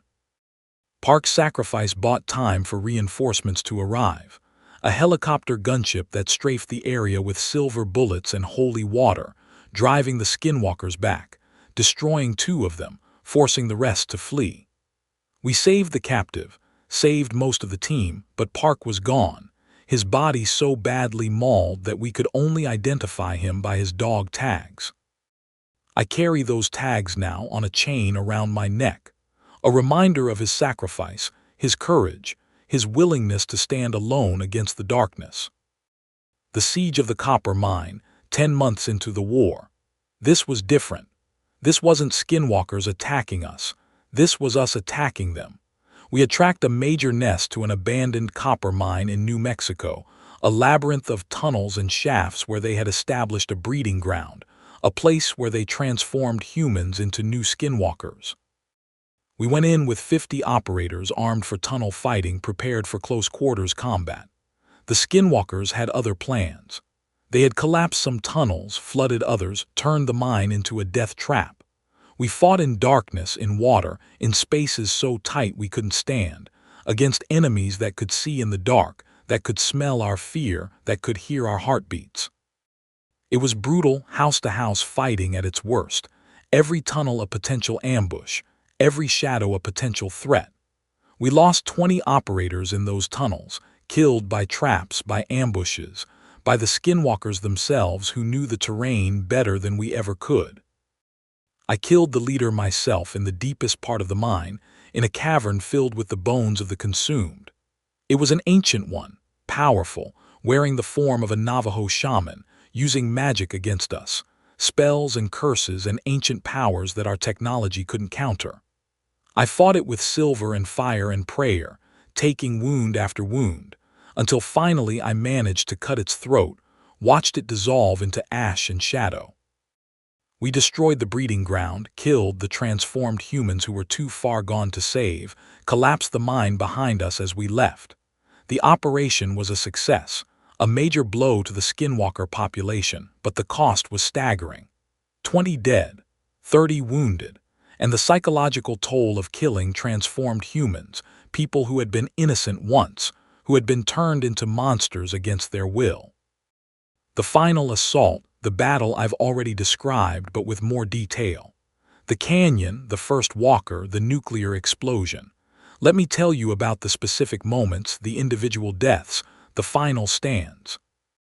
When the first walker attacked our position, it didn't just kill. It consumed, absorbed, added every victim to its mass. I watched it engulf Corporal Samantha Lee, watched her body disappear into the creature's bulk, watched her face appear on the creature's skin, screaming silently, trapped forever in the first walker's flesh. I tried to save her. I fired, stabbed, threw everything I had at the creature, but it was too strong, too fast, too powerful. It simply absorbed my attacks, healed instantly, kept coming. Samantha was gone, added to the creature's collection, another soul lost to the darkness. I watched Sergeant Major Davis hold the line, standing alone against 3 skinwalkers, fighting with a silver sword in each hand, killing one, wounding another before the third finally brought him down. He died on his feet, still swinging, still fighting, still defiant to the end.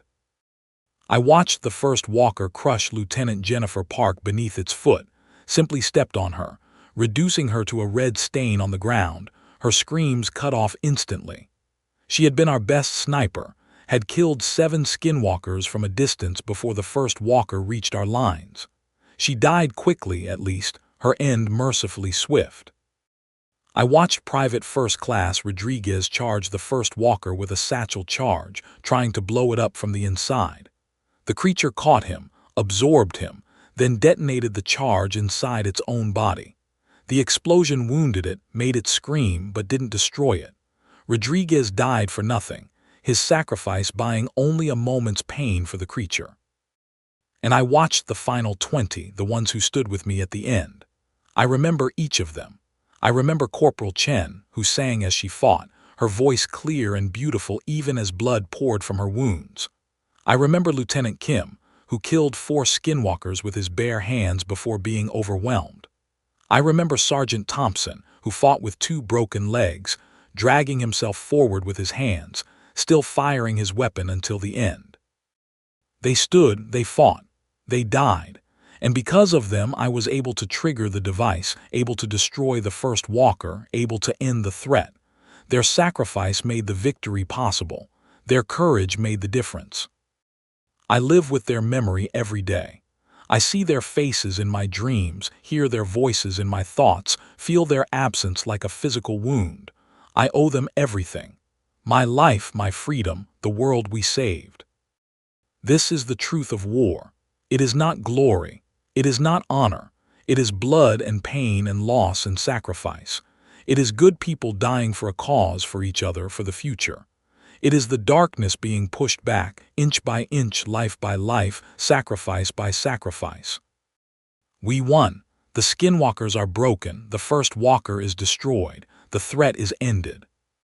But the cost was everything, and I will carry that cost until the day I die. Captain Marcus Ghost Ray's Ret, final entry. This is my final entry, my last words. I am old now, older than I ever expected to be, my body broken by war, my mind scarred by memory. But I am at peace. I have done what I was called to do. I have faced the darkness and survived. I have protected the innocent and defeated the monsters. I have honored the fallen and kept their memory alive. The skinwalkers are still out there in the shadows, in the dark places, waiting. They will return. They always do. But when they do, we will be ready. The organization I built, the teams I trained, the weapons I developed, they will continue the fight. The hunters will hunt. The defenders will defend. The light will push back the darkness. To those who come after, be brave, be strong, be relentless. The monsters are real, but so are the heroes. You are not alone. You stand in the light of those who came before, who fought before, who died before. Their courage is your courage. Their strength is your strength. Their sacrifice is your foundation. Go forward, face the darkness, fight the monsters, protect the innocent, and know that whatever happens, whatever cost you must pay, it is worth it. It is all worth it. Because the alternative, the darkness winning, the monsters ruling, is unthinkable. I am Captain Marcus Ray's. I have faced the skinwalkers and lived. I have defeated the first walker and survived. I have seen the worst that humanity and inhumanity have to offer, and I have not broken. And now at the end I can say it was worth it, every sacrifice, every death, Every moment of pain and fear and loss. We saved the world. We pushed back the darkness. We gave humanity a future. That is enough. That is everything. Goodbye, my friends, my brothers, my sisters. I will see you soon on the other side in whatever light awaits us after the darkness. Until then, remember, honor, fight, and never, never give up. The light endures. Captain Marcus, Ghost, Ray's final testament complete. The Yeti. Dr. Elena Vasquez had been working at the Cheyenne Mountain Complex for exactly 47 hours when the alarms began to scream. She had arrived on Monday morning, fresh from her postdoctoral research at MIT's Department of Cryptobiological Studies, armed with nothing but her intellect, her curiosity, and a signed non-disclosure agreement that carried penalties severe enough to make her ancestors flinch. The facility had seemed impressive at first, a sprawling underground complex carved directly into the granite heart of the mountain, protected by blast doors thick enough to withstand nuclear detonations and security protocols that would make Fort Knox look like a convenience store. But as the klaxons shattered the silence of her third night on duty, Elena realized that all the titanium and concrete in the world couldn't contain what they had trapped in Pen 7. She was in the observation lounge when it happened, reviewing thermal imaging data from subject Y001, trying to understand the biological impossibility of a creature that maintained a core temperature of -5 degrees Celsius while remaining metabolically active. The Yeti, for that was what it was, despite the official designation, had been in captivity for 3 years, ever since a Chinese expedition had accidentally flushed it from its Himalayan lair and into a trap designed for something far less dangerous. The creature was massive, standing nearly 9 feet tall when fully erect, covered in white fur so thick it could stop high-caliber rounds, possessing strength that had crushed 3 conventional containment systems before the engineers had finally built Pen 7. Pen 7 was their masterpiece, a habitat spanning 3 acres of underground cavern designed to replicate the Yeti's natural environment with obsessive precision. The temperature was maintained at a constant -20 degrees Celsius. Artificial snow fell from hidden vents in the ceiling. The terrain featured slopes, caves, ice formations, and even a simulated glacial crevasse that added environmental complexity. The walls were reinforced titanium alloy mesh capable of withstanding explosive charges. The gates were hydraulic steel, 10 inches thick, operated by redundant power systems and manual overrides. It was supposed to be escape-proof. The alarms cut through the lounge with the violence of a physical blow, red lights strobing across the consoles and monitors. Elena dropped her tablet, the screen shattering against the floor, and lunged for the emergency communication panel. "This is Dr. Vasquez in Observation Lounge 4C, she said, fighting to keep her voice steady. "I have a full alarm activation. Can someone tell me what's happening?" The response came immediately, the voice of Security Chief Marcus Drayton, a man whose military bearing couldn't quite hide the fear underneath. "Pen 7 has been breached. The subject has escaped containment. All personnel are to report to emergency stations immediately. This is not a drill." Elena's blood turned to ice. The Yeti was loose, in the facility with them. She knew the statistics by heart. 3 containment breaches in the facility's history. The first, a juvenile Wendigo, had killed 12 people before being contained. The second, a chupacabra specimen, had only killed 3, but had caused psychological damage to 17 others that had required years of therapy. The third, a manticore that had somehow smuggled itself in with a shipment of conventional animals, had killed 27 and wounded 40 more before the heavy ordnance had stopped it. The Yeti was bigger than all of them, stronger, smarter. And now it was free. Elena ran to the emergency locker, her fingers fumbling with the combination lock. Inside was the standard-issue emergency kit, a flare gun, a radio beacon, a med pack, and the only weapon she was rated to carry, a tranquilizer pistol loaded with darts strong enough to drop a grizzly bear. She checked the weapon automatically, her training taking over despite her terror. 6 darts. She would have 6 chances to stop a creature that weighed 600 pounds and could shatter concrete with its fists. The radio crackled to life again, Drayton's voice strained and breathless. All personnel be advised. The subject is moving through Sector 5, heading toward the residential quarters. Security teams are engaging but are authorized to fall back if resistance is ineffective. Repeat, fall back if resistance is ineffective. Alina knew what that meant. They were already dying. The security teams, armed with conventional weapons, were learning what the Yeti was the hard way. She had to get to the control center. That was the only place where she could access the environmental systems, the only place where she might find a way to drive the creature back into its pen. The Yeti was a creature of cold. It had been captured in the Himalayas, had been kept in freezing conditions. Maybe, just maybe, if she could manipulate the temperature, increase the heat, she could weaken it enough for the security teams to contain it. It was a desperate plan, probably suicidal, but it was the only thing Alina could think of.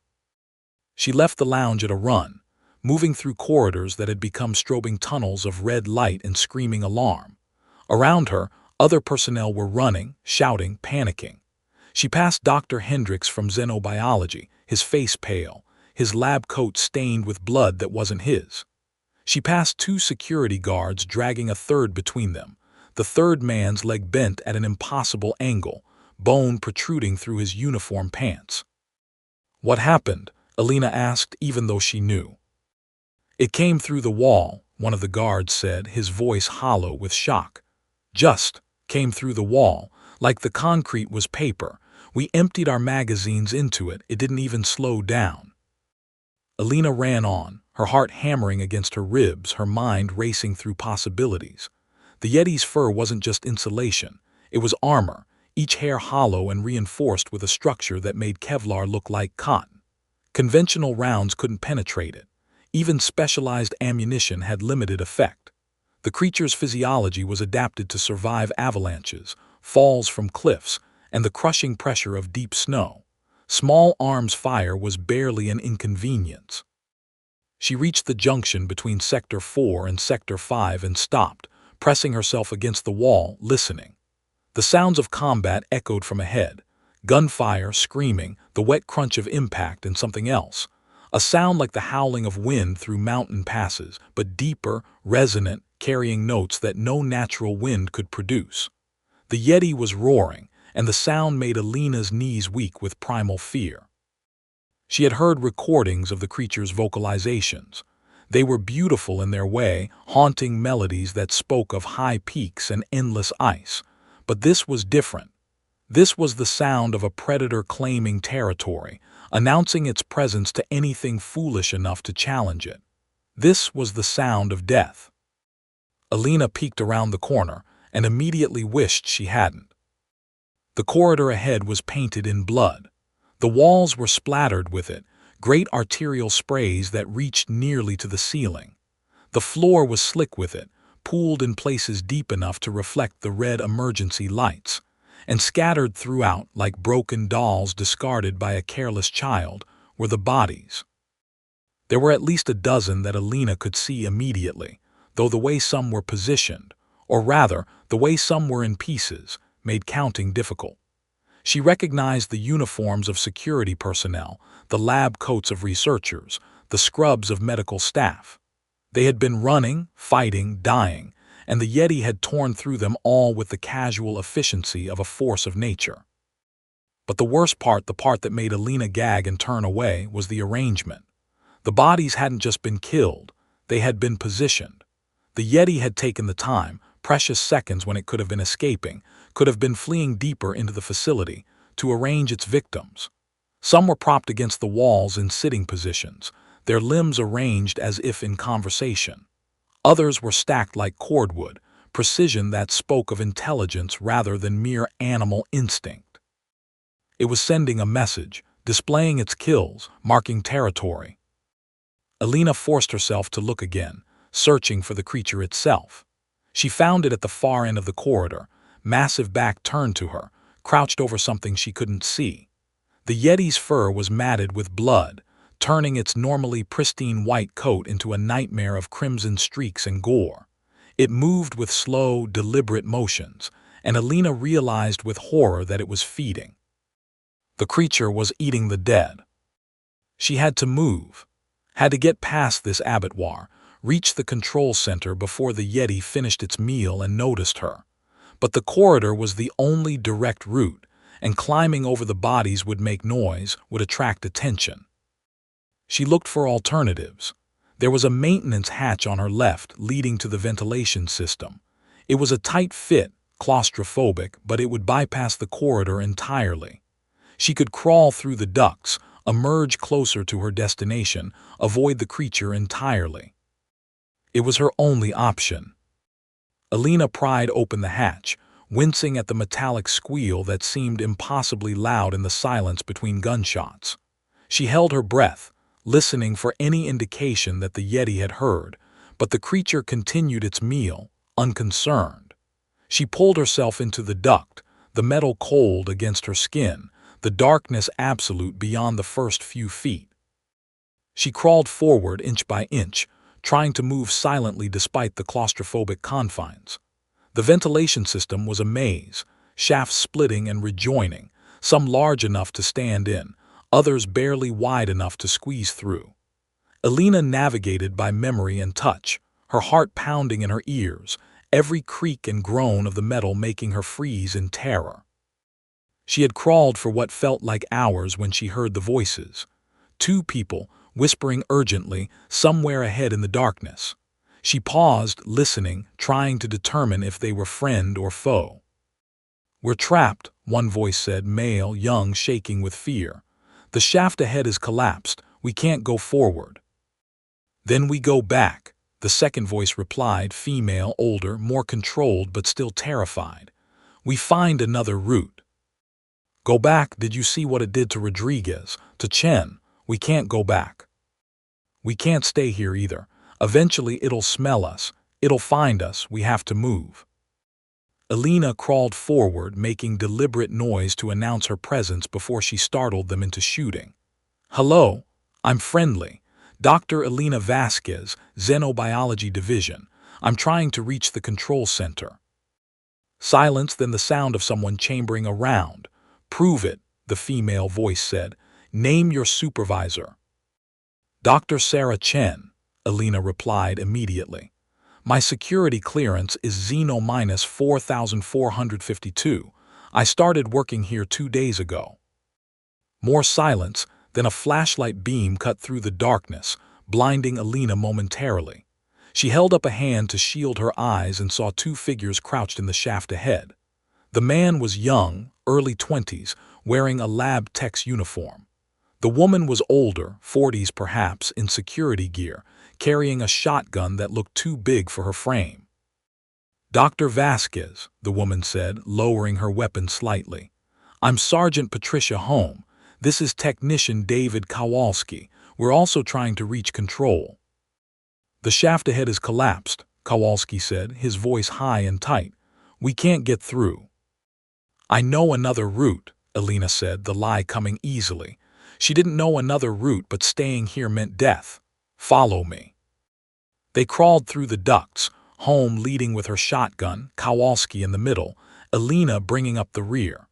The older woman moved with the efficiency of someone who had done this before, navigating the maze with confidence despite the darkness. Kowalski was less graceful, his movements jerky with fear, his breathing ragged. "How bad is it?" Alina asked quietly, not really wanting to know but needing to understand what they faced. "Bad," Home replied, her voice barely audible. "The creature broke out 40 minutes ago. It's killed at least 30 people that I know of, maybe more. It tore through Sector 5 like it was paper. The security teams couldn't stop it, couldn't even slow it down." "What about heavy weapons?" Alina asked. "Explosives?" "Tried," Home said grimly. "RPGs, grenades, even a flamethrower team. The fire made it angry, but it didn't stop it. The creature's fur is fire-resistant, some kind of natural asbestos structure.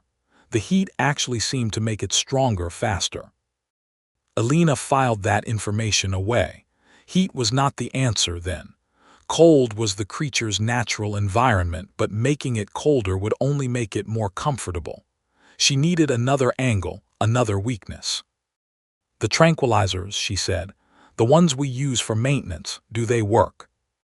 "Barely," Holmes said. "Takes 10 times the normal dose to have any effect, and even then it only lasts a few minutes." "A few minutes might be enough," Alina said, mostly to herself. "If we can get it back into Pen 7, seal the doors." "You're crazy," Kowalski said, his voice rising. "You can't get that thing back in its cage. It's loose. It's killing everything it sees. We need to get out, not try to capture it again." "There's no out," Holmes said quietly. "The facility is on lockdown, blast doors sealed. No one gets in or out until the threat is neutralized." "Then we're dead," Kowalski whispered. "We're all dead." "Not yet," Alina said, and her voice carried more confidence than she felt. "Not if we get to control. I have an idea." They crawled in silence for another 20 minutes, navigating by feel and memory, until Alina felt a change in the air. "There's a vent ahead," she whispered. "It should drop us into Corridor 7B, 200 meters from the control center."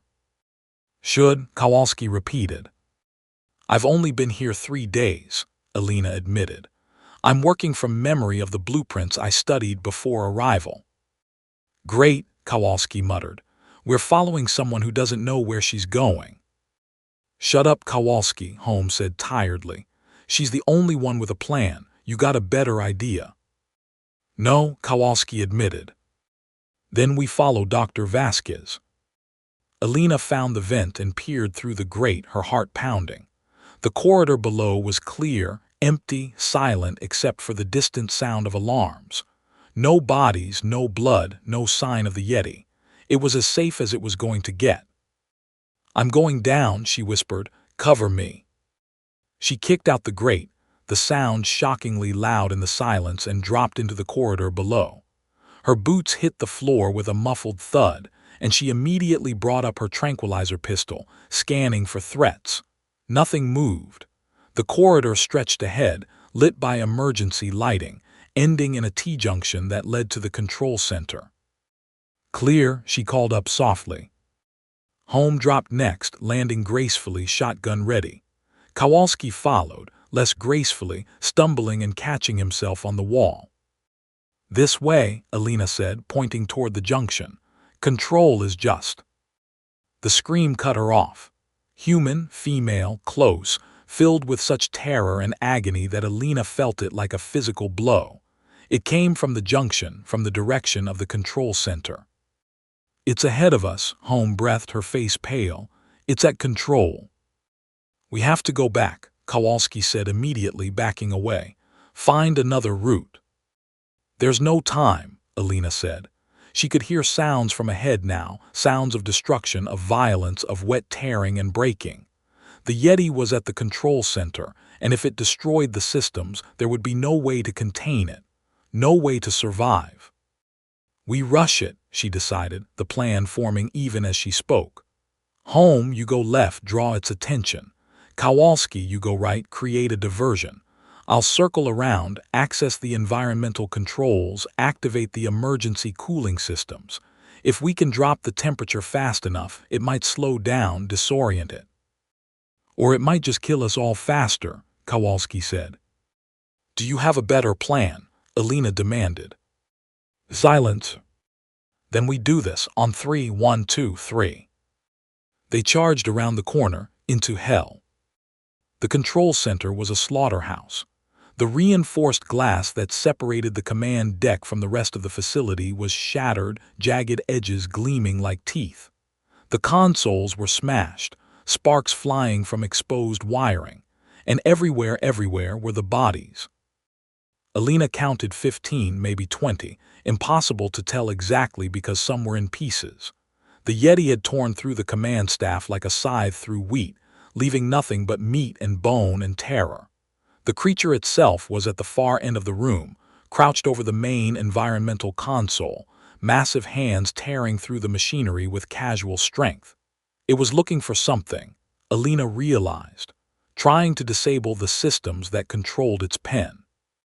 "Hey!" Holmes screamed, firing her shotgun, the blast echoing like thunder. The Yeti turned, its massive head swiveling with terrifying speed. Its eyes met Alina's, pale blue, almost white, with vertical pupils like a cat's, and she felt her soul shiver. This was no animal. This was something ancient, something powerful, something that looked at her and saw nothing but prey. Holmes fired again, and the Yeti moved. It didn't charge her. It simply disappeared, moving with a speed that seemed to violate physics. One moment it was by the console, the next it was behind Holmes, one massive hand closing around her neck and lifting her into the air. "No!" Alina screamed, raising her tranquilizer pistol. The Yeti looked at her, holding Holmes suspended, the sergeant's feet kicking desperately, her face purpling as the creature squeezed. It tilted its head, that almost human gesture of curiosity, and then it flexed its fingers. Holmes' neck broke with a sound like a dry branch snapping. The Yeti dropped her body and turned its attention to Kowalski, who was frozen in terror, unable to move, unable to run. "Run!" Alina screamed at him, firing her tranquilizer pistol. The dart hit the Yeti in the shoulder, burying itself in the thick fur, and the creature paused, looking down at the foreign object with what might have been annoyance. Then it backhanded Kowalski. The technician flew across the room, hitting the far wall with a wet crunch that told Alina everything she needed to know. He slid down, leaving a trail of blood on the wall, and didn't move again. Alina was alone, with the Yeti. She fired again and again, emptying her pistol into the creature's chest, watching the darts sink into the fur and knowing they were having no effect. The Yeti advanced slowly, almost casually, savoring her fear, enjoying the hunt. Alina backed away, her mind racing. The environmental console was destroyed, but there were backup systems, manual overrides. If she could reach them, activate the emergency protocols. The Yeti lunged, faster than she could react, and its hand closed around her arm. She felt her humerus break immediately, the bone snapping like a twig, pain exploding through her shoulder and making her scream. The creature lifted her, holding her at arm's length, studying her with those terrible eyes. "Please," Alina whispered, tears streaming down her face. "Please, I don't want to die." The Yeti made a sound, something between a growl and a purr, and for a moment Alina thought it might let her live. Then it opened its mouth, showing teeth like ivory daggers, and she knew there would be no mercy. But instead of biting, the creature spoke. "Cold," it said, the word barely recognizable, distorted by a mouth not meant for human speech. "Always cold. You took my cold." Alina's mind reeled. The Yeti could talk. It was intelligent. I can give it back," she gasped, the pain making it hard to think, hard to speak. "I can fix it. I can make it cold again." The Yeti paused, its grip loosening slightly. "Fix." "The environmental controls. I can reactivate them, make your pen cold again. Just let me go, let me fix it."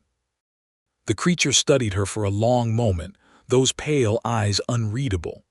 Then it dropped her, and Alina collapsed to the floor, clutching her broken arm, trying not to pass out from the pain. "Fix," the Yeti commanded, pointing toward the ruined console. "Now or die slower." Alina crawled toward the console, leaving a trail of blood from where the creature's claws had cut her arm. The main systems were destroyed, torn apart by the Yeti's rampage, but the manual overrides were in a separate panel, protected by keycode access. She reached it, her fingers trembling, and entered her credentials. The screen lit up, showing the status of Pen 7. Temperature 18 degrees Celsius and rising. Snow systems offline. Gate status open. Emergency seal available. She looked at the Yeti, then back at the screen. She could seal the pen, trap the creature inside, But she couldn't do it from here. The manual seal required physical activation from the pen's entrance, and the Yeti would never let her leave, unless she convinced it to go back willingly. "Your pen," she said, her voice shaking. "I need to go there to activate the systems. I can't do it from here." The Yeti's eyes narrowed. "Trick." "No trick, I swear. I just need to reach the control panel outside your pen. I can make it cold again. I can make the snow fall. Just don't kill me, please." The creature considered this, its massive head tilting. Then it reached down and grabbed her by her unbroken arm, lifting her to her feet with painful force. "You lead," it said. "I follow. You try to run, you die. You try to trick, you die slow. Understand?"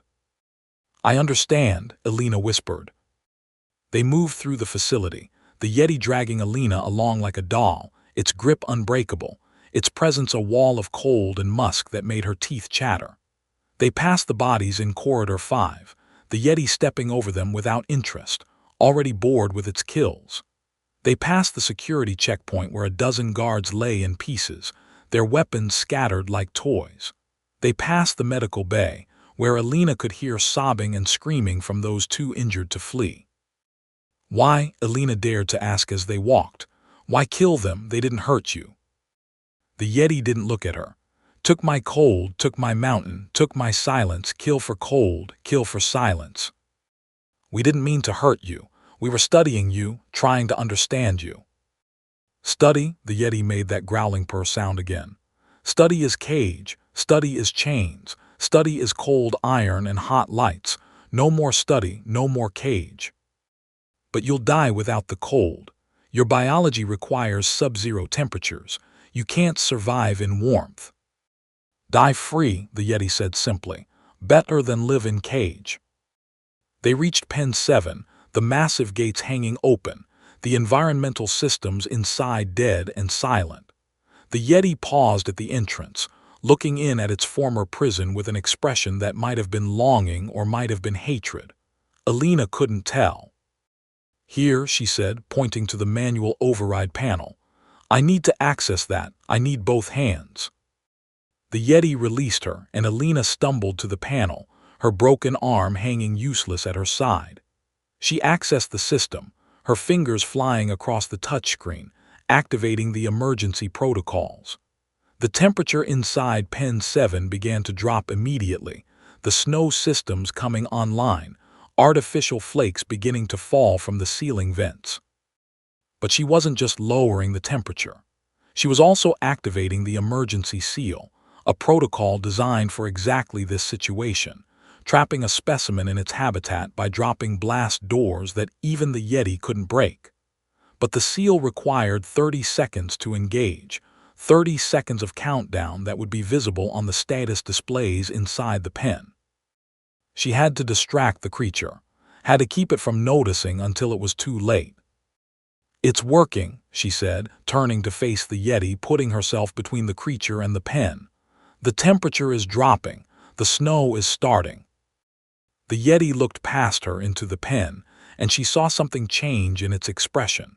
For a moment, just a moment, it looked almost peaceful. Then it noticed the countdown timer on the wall display, 000027 until emergency seal.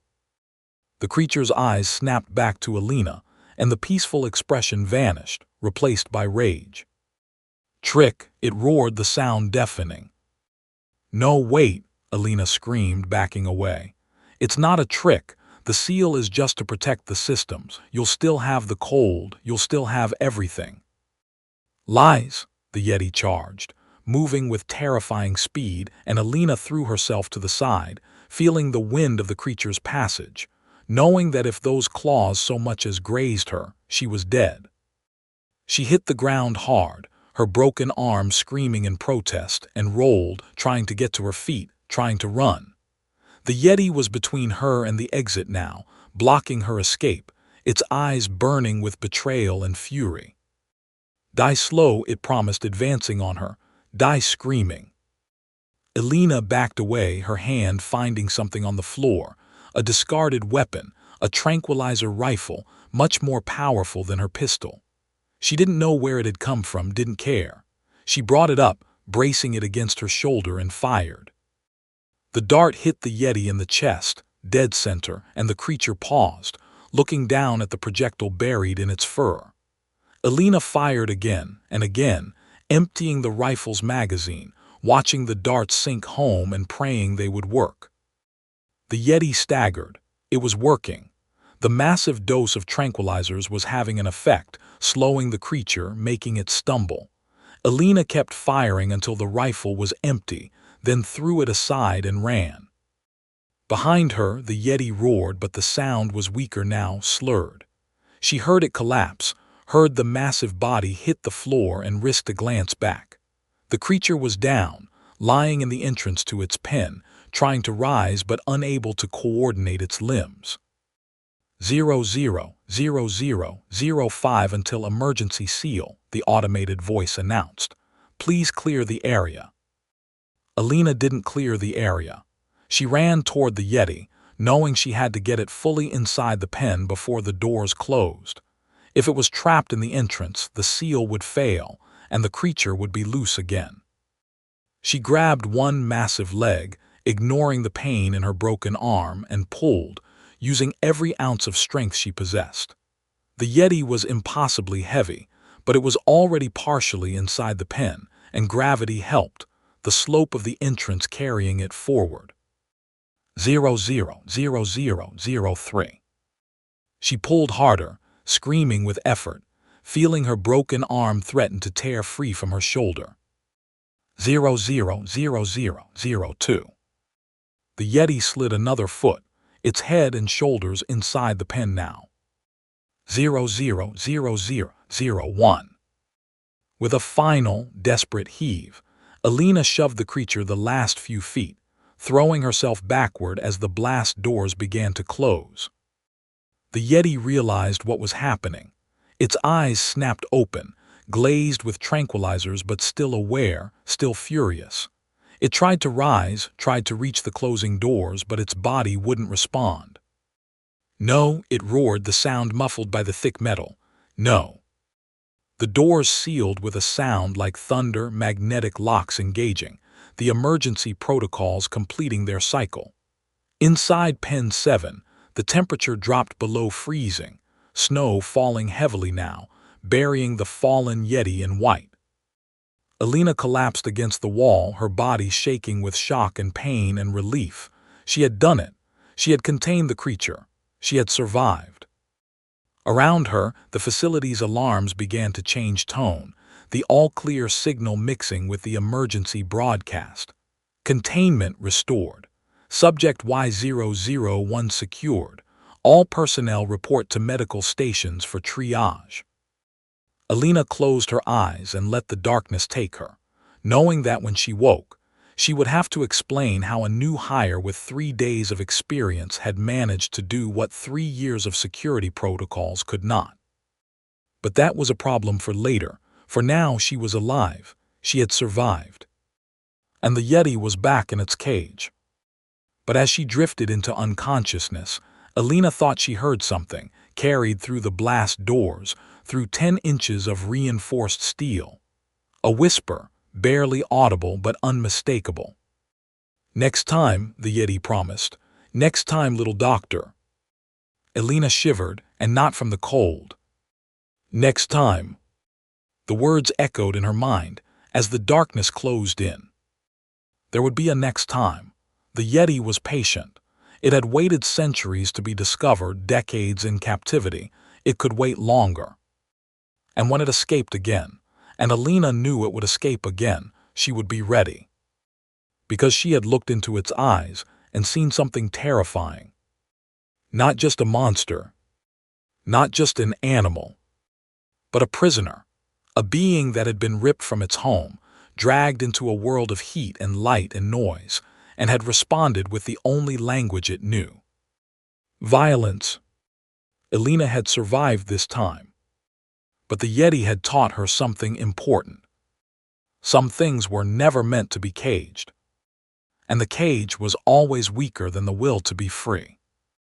She surrendered to darkness, the Yeti's final promise following her into dreams that would haunt her forever. Next time. Yes, she thought as the blackness claimed her. Next time I'll be ready. But deep in her heart, where the fear lived, she knew the truth. No one was ever ready for the Yeti. Not really. Not truly. And the next time it escaped, the body count would be higher. The screams would be louder. And the snow would run red with blood. Alina woke in the medical bay, her broken arm in a cast, her body aching in a dozen places she hadn't realized were injured.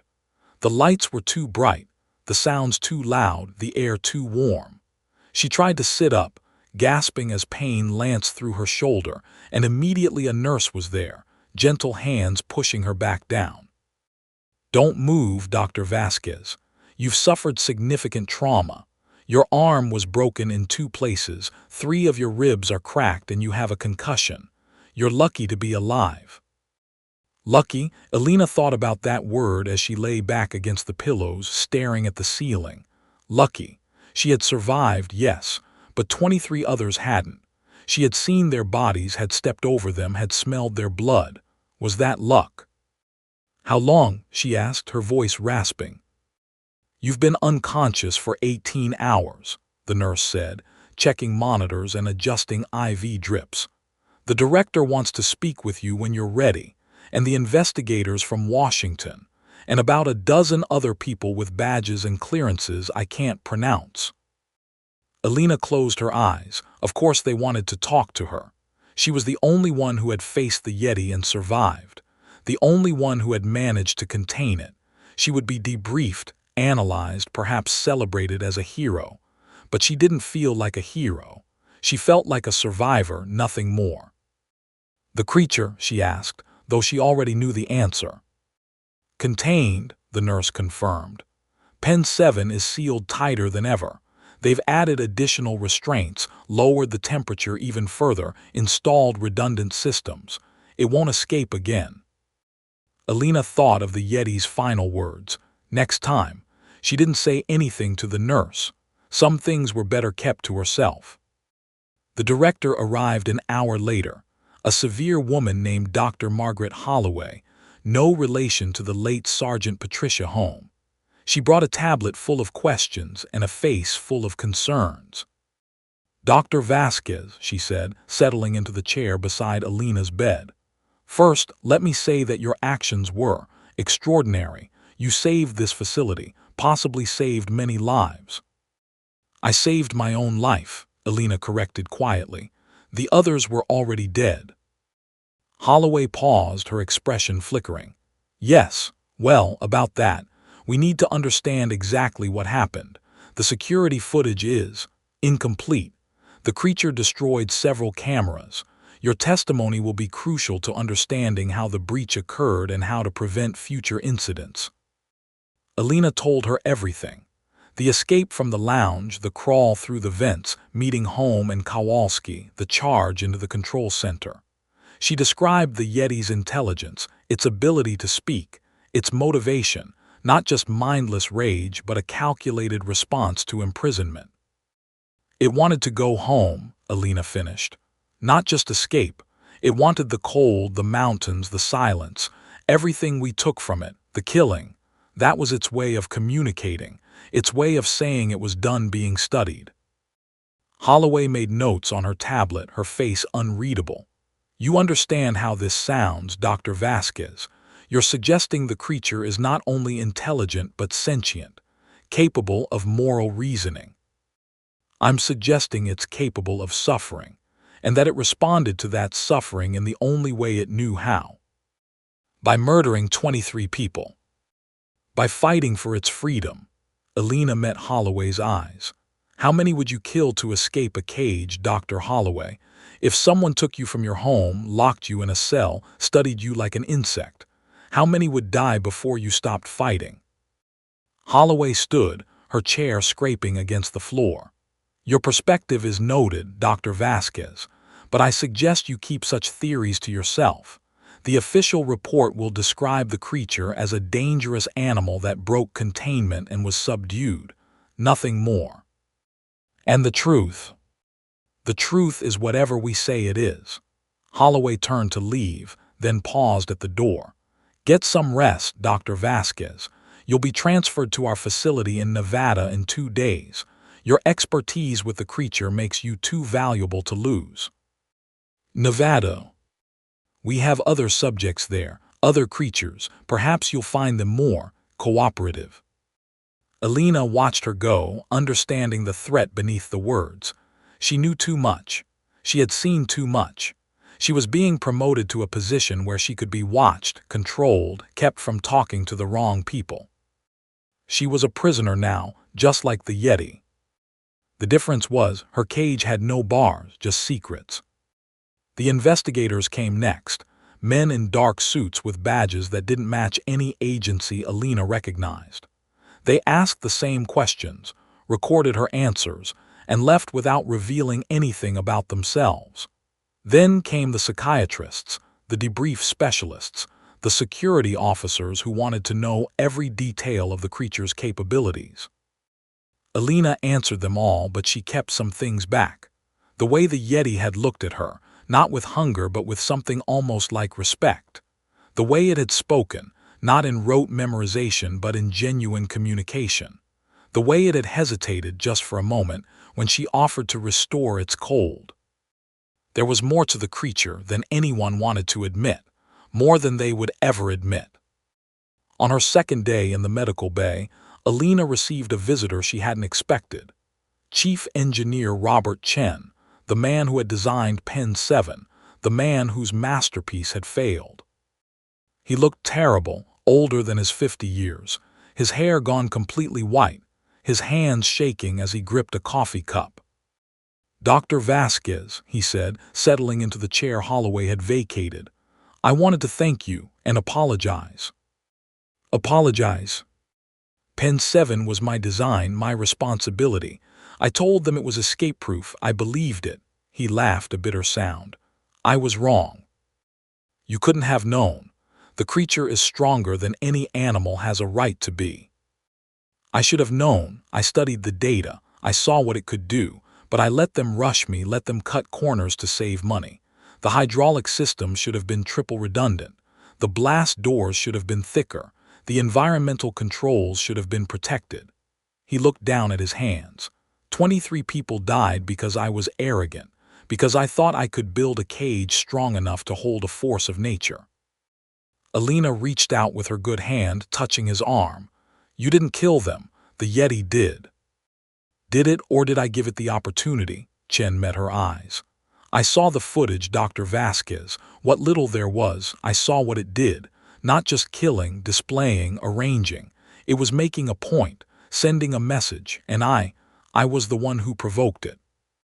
You didn't provoke it. It was already angry. I changed the temperature.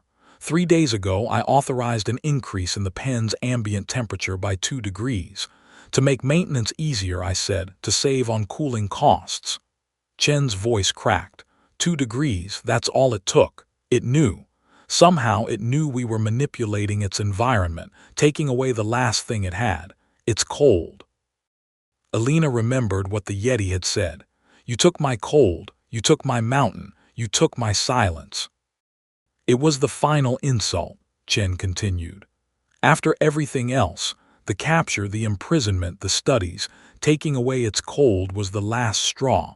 I might as well have opened the cage myself. You couldn't have known, Alina repeated, but the words felt hollow even to her. No one can know. That's the problem with these creatures. They're beyond our understanding. We're playing with forces we don't comprehend, locking up things that have existed since before humanity walked upright. Chen stood, his coffee forgotten. They're going to build a new pen, you know, Pen 8. Bigger, stronger, more secure. And they're going to move the Yeti there, along with 2 other specimens they're bringing from Alaska and Siberia. Others, there are more. The Yeti isn't unique, Dr. Vasquez. It's a species. A civilization, maybe. We don't know how many there are, how intelligent they are, how they communicate, but we're going to find out, because the director thinks we can learn from them, study them, control them. Chen laughed again without humor. She's making the same mistake I did, thinking we can contain the uncontainable. What do you want me to do? Chen looked at her, and Alina saw something in his eyes that hadn't been there before. Resolve, purpose, the determination of a man who had decided to make amends. Help me understand it, not as a specimen, not as a threat, as a person. If the Yeti is intelligent, if it's capable of suffering, then we have a responsibility, an ethical obligation. To do what? To decide if we have the right to keep it caged, or if we should let it go. Alina stared at him, shocked. Let it go after what it did, after it killed 23 people. Did it kill them, or did we kill them by provoking it, by imprisoning it, by treating it like an object instead of a being? Chen leaned forward, his voice dropping to a whisper. I'm not saying it was right. I'm not saying those people deserve to die. But I'm asking you to consider the possibility that we're the monsters here, Dr. Vasquez, that we created this situation. And if we let it go, what then? It returns to the mountains, continues to kill hikers and climbers and villagers. How is that better? I don't know, I don't have the answers, but I know that keeping it caged isn't working. It's only making things worse. Alina thought about it, turning the idea over in her mind. The ethics of captivity, the rights of non-human intelligence, the safety of the public versus the freedom of the individual, philosophical questions that had been debated for centuries, now made concrete by the existence of a creature that could speak and reason and kill. I'll help you, she said finally, but not to free it, not yet. First, I need to understand it, need to know if it can be reasoned with, if it can be rehabilitated. Rehabilitated, Chen raised an eyebrow. Taught, shown that not all humans are captors, that some of us want to understand, not just control. Alina shifted in bed, wincing at the pain. If the Yeti is intelligent, then it can learn, can change. Maybe it can be taught that violence isn't the only answer. You want to negotiate with it. I want to talk to it before they move it to Pen 8, before they bring in the others. I want to look it in the eye and ask it why. Why the killing? Why the display? What it wants? What it needs? Chen was silent for a long moment. Then he nodded slowly. I can arrange that. The new pen won't be ready for a week. There's time, but you'll need to be careful. The creature may be intelligent, but it's also dangerous. I've seen what it can do. I won't forget. Good, because forgetting would be fatal. He left then, and Alina lay back against her pillows, staring at the ceiling, thinking about what she had agreed to. She was going to face the Yeti again. The creature that had broken her arm, that had killed 23 people, that had promised her death if they ever met again. She was either very brave or very stupid. Probably both. The opportunity came 3 days later.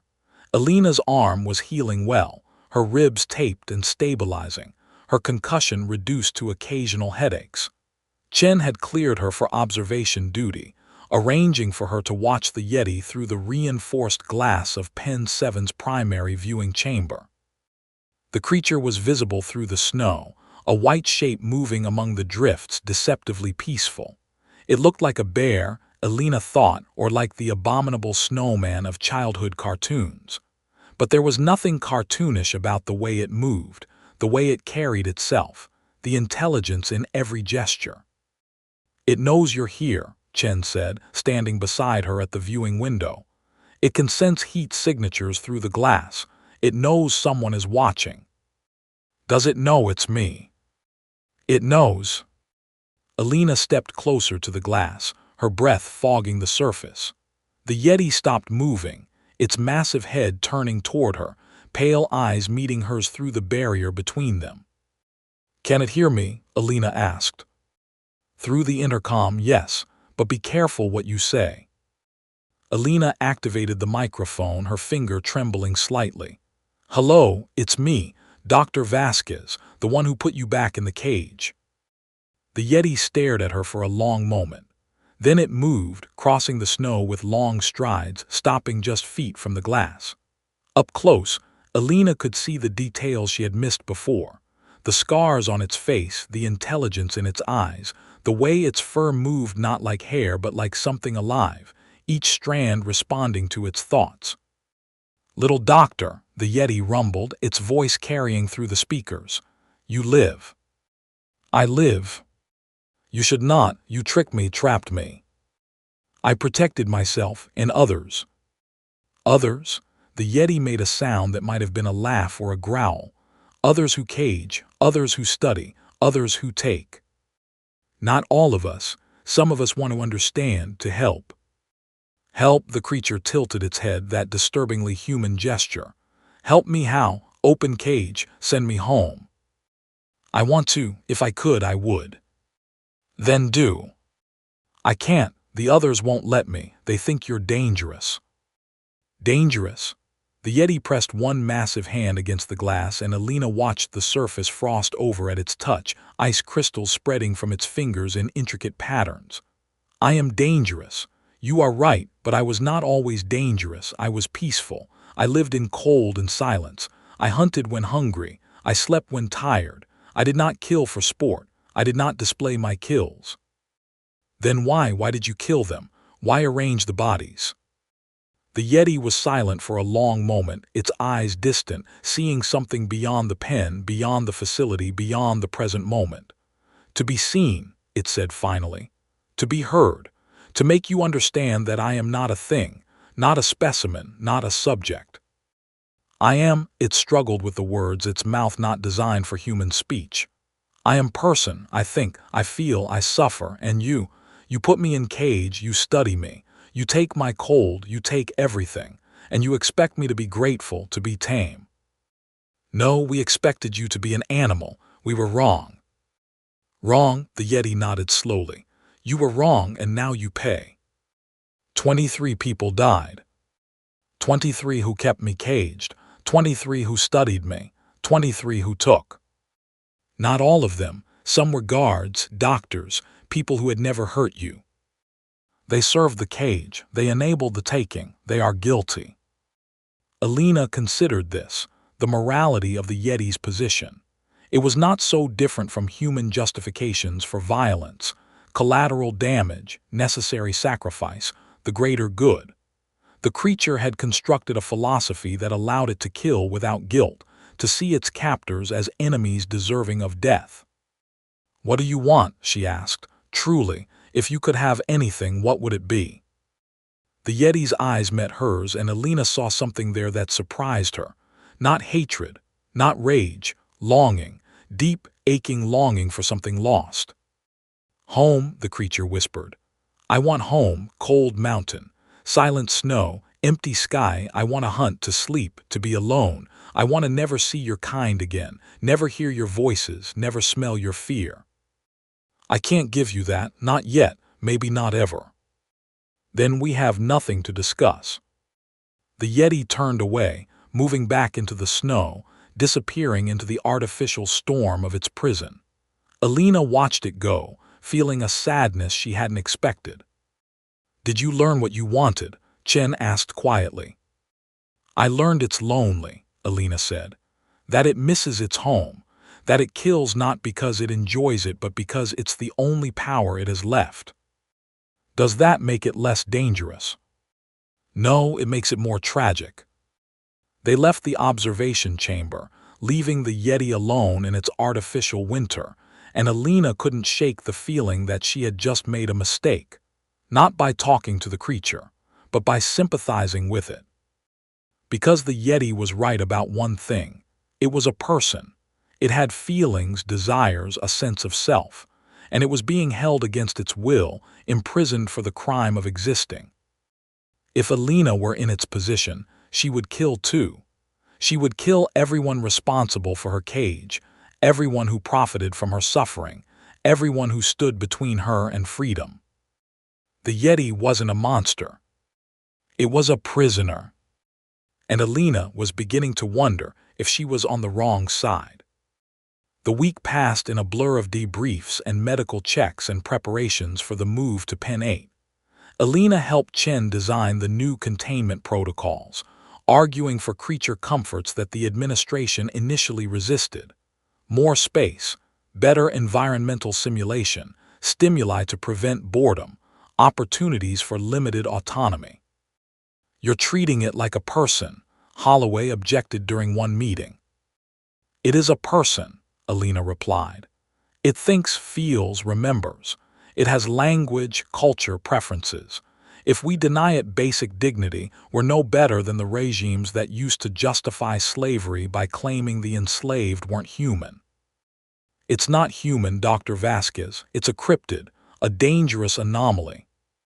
"And the moral distinction is what exactly? Intelligence, self-awareness, the capacity for suffering. It has all of those. The only thing it lacks is a human genome." Holloway's eyes narrowed. "Be careful, Dr. Vasquez. Your sympathies are being noted." "My sympathies are what make me good at my job. I understand the creatures we study because I don't assume they're just animals. I assume they're people with different bodies." The argument continued, but Alina won some concessions. The new pen would have actual ice, not artificial snow. It would have areas of total darkness mimicking caves. It would have sounds of wind and weather, the ambient noise of a mountain environment. Small things, but important ones. The Yeti would still be caged, but its cage would be less cruel. On the day of the transfer, Alina was present, watching from a safe distance as heavily armed teams sedated the creature, loaded it onto a specialized transport and moved it to Pen 8. The new facility was impressive, larger, more secure, more comfortable, but it was still a prison. The Yeti woke in its new home, rising from sedation slowly, testing its limbs, examining its surroundings. It found the ice, the darkness, the simulated wind, and for a moment, Alina thought she saw something almost like contentment. Then it turned toward the observation window, found her watching, and its expression hardened. "Better cage," it said through the intercom, its voice carrying clearly. "Still cage." "It's the best I could do," Alina replied. "Not enough, never enough. I'm trying to help you." "Help you help me by opening door, by stepping aside, by letting me go. Anything else is still cage." "I can't do that, they won't let me." "Then you are not free either. You are in cage with me, different shape, same bars." The Yeti turned away, dismissing her, and Alina felt the truth of its words. She was a prisoner too, trapped by her oaths, her clearances, her knowledge of things she couldn't share. The facility was her cage, just as Pen 8 was the Yeti's. She was no freer than the creature she pitied. She left the observation chamber, returned to her quarters and stared at the walls, thinking about choices and consequences and the nature of freedom. The Yeti had chosen violence, chosen to kill, chosen to be the monster humanity expected it to be. Alina had chosen to serve, to study, to accept the compromises that came with classified work. Neither choice was truly free. Both were constrained by circumstances, by systems, by the expectations of others. But Alina could choose differently, could choose to be more than a jailer. She opened her laptop and began to write, documenting everything she had learned about the Yeti. Its intelligence, its culture, its capacity for communication. She wrote about its suffering, its loneliness, its longing for home. She wrote about the ethics of captivity, the rights of non-human persons, the moral cost of scientific progress. She didn't know what she would do with this document. Maybe leak it to journalists. Maybe send it to ethicists and philosophers. Maybe just keep it as a record, a testament to what she had witnessed. But she wouldn't be silent, wouldn't be complicit. The Yeti deserved a voice, and Alina would be that voice, even if it cost her everything. She wrote until her hand cramped, until her eyes burned, until the words blurred on the screen. Then she saved the document, encrypted it, and hid it where only she could find it. Tomorrow she would continue her work, would study the Yeti, learn from it, try to build a bridge between species. But she would do it with her eyes open, knowing that every day the creature remained caged was a day of suffering. and she would look for a way to end that suffering, even if it meant breaking the rules, even if it meant becoming a criminal, even if it meant facing the Yeti as a friend rather than a scientist. 3 months after the containment breach, Alina stood before the review board, her arm still in a brace, her testimony being recorded for the official record. The deaths, 43 in total, though the official report said 23, had been devastating to the Cheyenne Mountain complex. Investigations were ongoing, careers were being destroyed, and the facility's director had already resigned in disgrace. But Alina wasn't interested in bureaucratic fallout.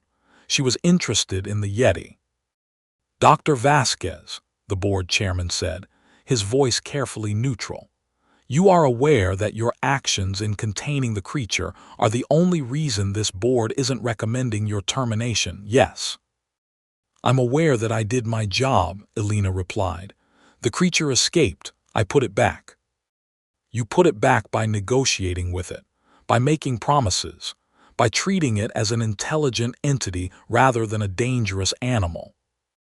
Because it is an intelligent entity, it speaks, it reasons, it makes choices. That's not an animal, Chairman, that's a person." The board members exchanged glances. "The official position of this facility," the chairman continued slowly, "is that the Yeti is a highly developed primate with mimicry capabilities, not intelligent in the human sense, not a person." "Then the official position is wrong." "Dr. Vasquez, I spoke with it, I negotiated with it. I looked into its eyes and saw consciousness, awareness, suffering. You can call it whatever you want in your reports, but I know what I saw, what I experienced." The chairman was silent for a long moment. Then he sighed, some of the starch going out of his posture. "What do you want, Dr. Vasquez?" "I want to study it properly, not as a specimen, as a sentient being. I want to understand its language, its culture, its needs. I want to find out if there's a way to coexist without more bloodshed. And if there isn't, then we learn that too, but we won't know unless we try." The board deliberated for 2 days. In the end, they gave Alina what she wanted: access to the Yeti, supervised contact, resources to study its communication and behavior. But there were conditions. She would never be alone with the creature. She would always have armed guards present. And if the Yeti showed any sign of aggression, the project would be terminated immediately. Alina agreed. It was more than she had expected. The first communication sessions were tense. The Yeti, moved to the new Pen 8, seemed to understand that Alina was responsible for the improvements in its environment. The real ice, the darkness, the sounds of wind. It watched her through the reinforced glass, neither hostile nor welcoming, simply observing. "Thank you," it said on the 3rd day, its voice carrying clearly through the intercom. "For the cold, for the silence." "You're welcome," Alina replied, surprised by the gratitude. "I wanted you to be comfortable." "Comfort?" The Yeti made a sound that might have been a laugh. "No, not comfort, less suffering. You make my cage less terrible. That is not comfort, that is cruelty made bearable." "It's all I can offer." "I know." The creature settled onto its haunches, its massive form surprisingly graceful. "You are not like the others, you see me. Not as thing, not as monster, as what? As a person, someone who shouldn't be caged." "Then free me." "I can't, not yet, maybe not ever, but I can try to make the cage better, can try to understand you." Why do you care what I feel, what I want?" "Because it's the right thing to do." The Yeti was silent for a long time, studying her with those pale blue eyes. "You are strange, little doctor, strange and foolish, but perhaps also good." The sessions continued, growing gradually less tense. Alina learned that the Yeti had a name, or at least a concept of identity that translated roughly as Walker in White. It came from a place it called the High Places, a region of the Himalayas that humans had never successfully explored, inhabited by others of its kind. "A family?" Alina asked. Family, tribe, nation. The Yeti's voice grew distant. Many of us, living in cold and silence, hunting when hungry, sleeping when tired, living as we have lived for time beyond counting. How did you come here? Your kind came to our places with cameras and guns and noise. We watched from hiding as we have always watched, but one of your kind saw me, tracked me, hunted me with traps and poison. I was captured, taken from my home, from my people. I'm sorry. Sorry changes nothing. But understanding might. If I can learn what you need, what your people need, maybe I can help. Maybe I can find a way for us to share this world without destroying each other. Share? The Yeti's eyes narrowed.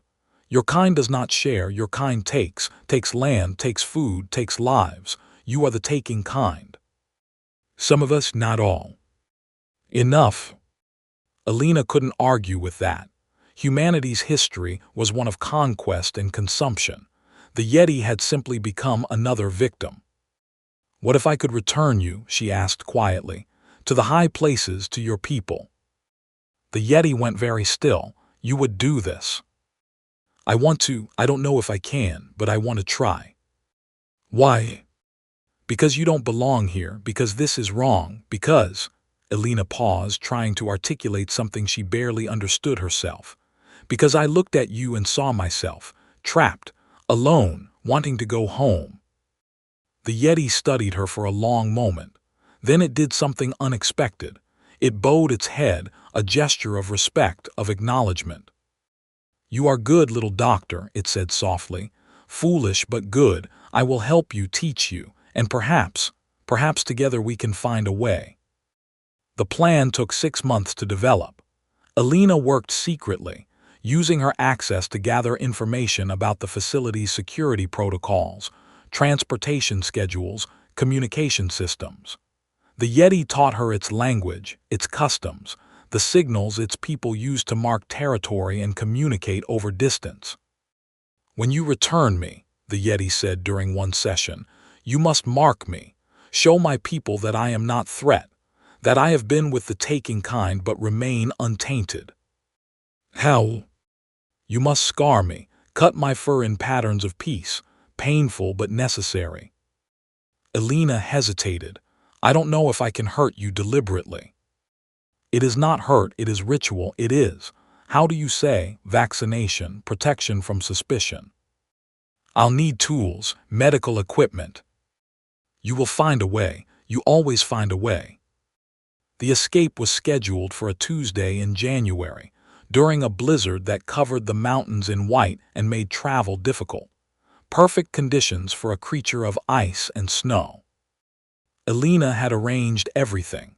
A medical transport vehicle, a route through the security checkpoints using forged credentials, a destination high in the Rockies where the Yeti could survive, could contact its people, could eventually make its way home.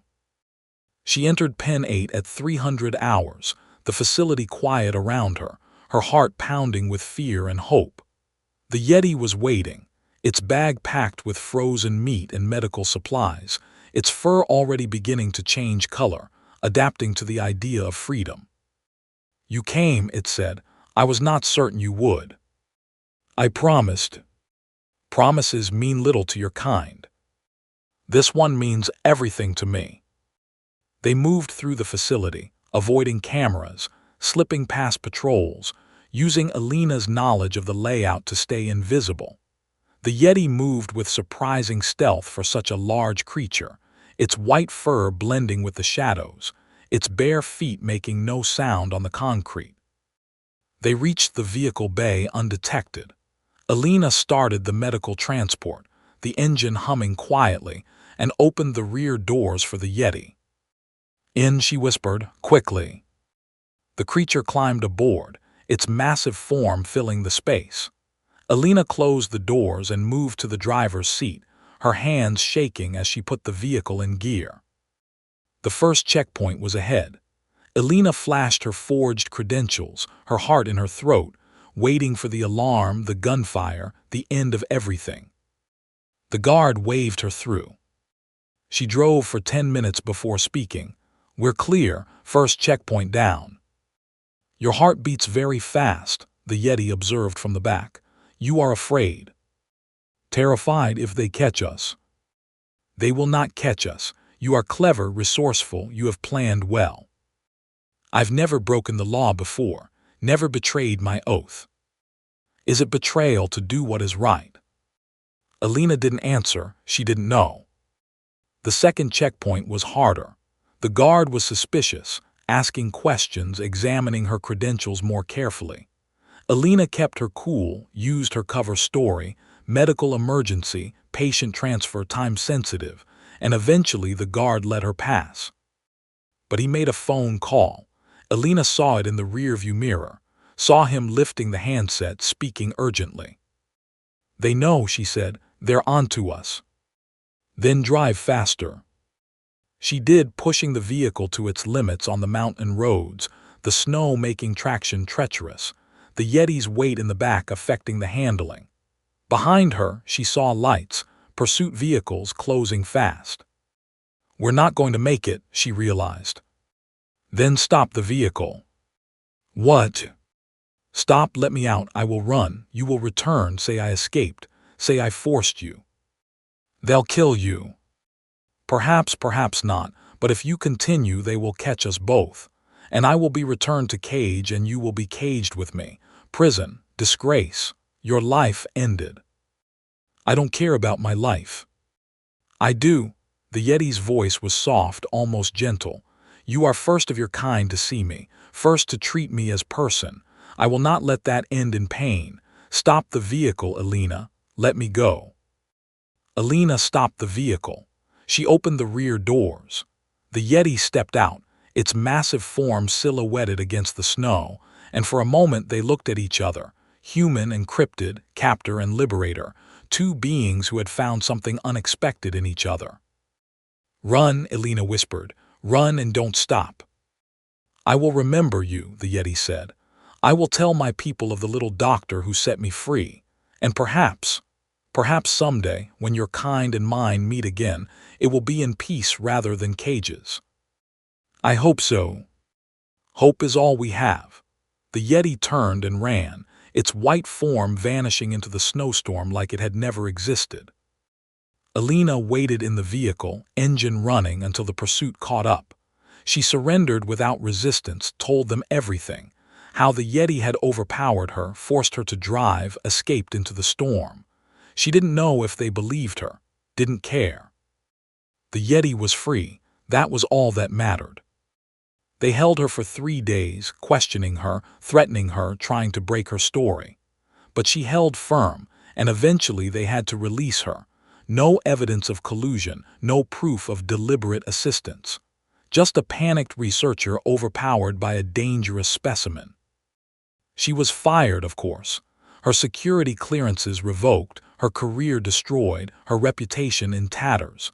She couldn't work in academia anymore, couldn't get grants, couldn't publish. She was a pariah. But she was also free.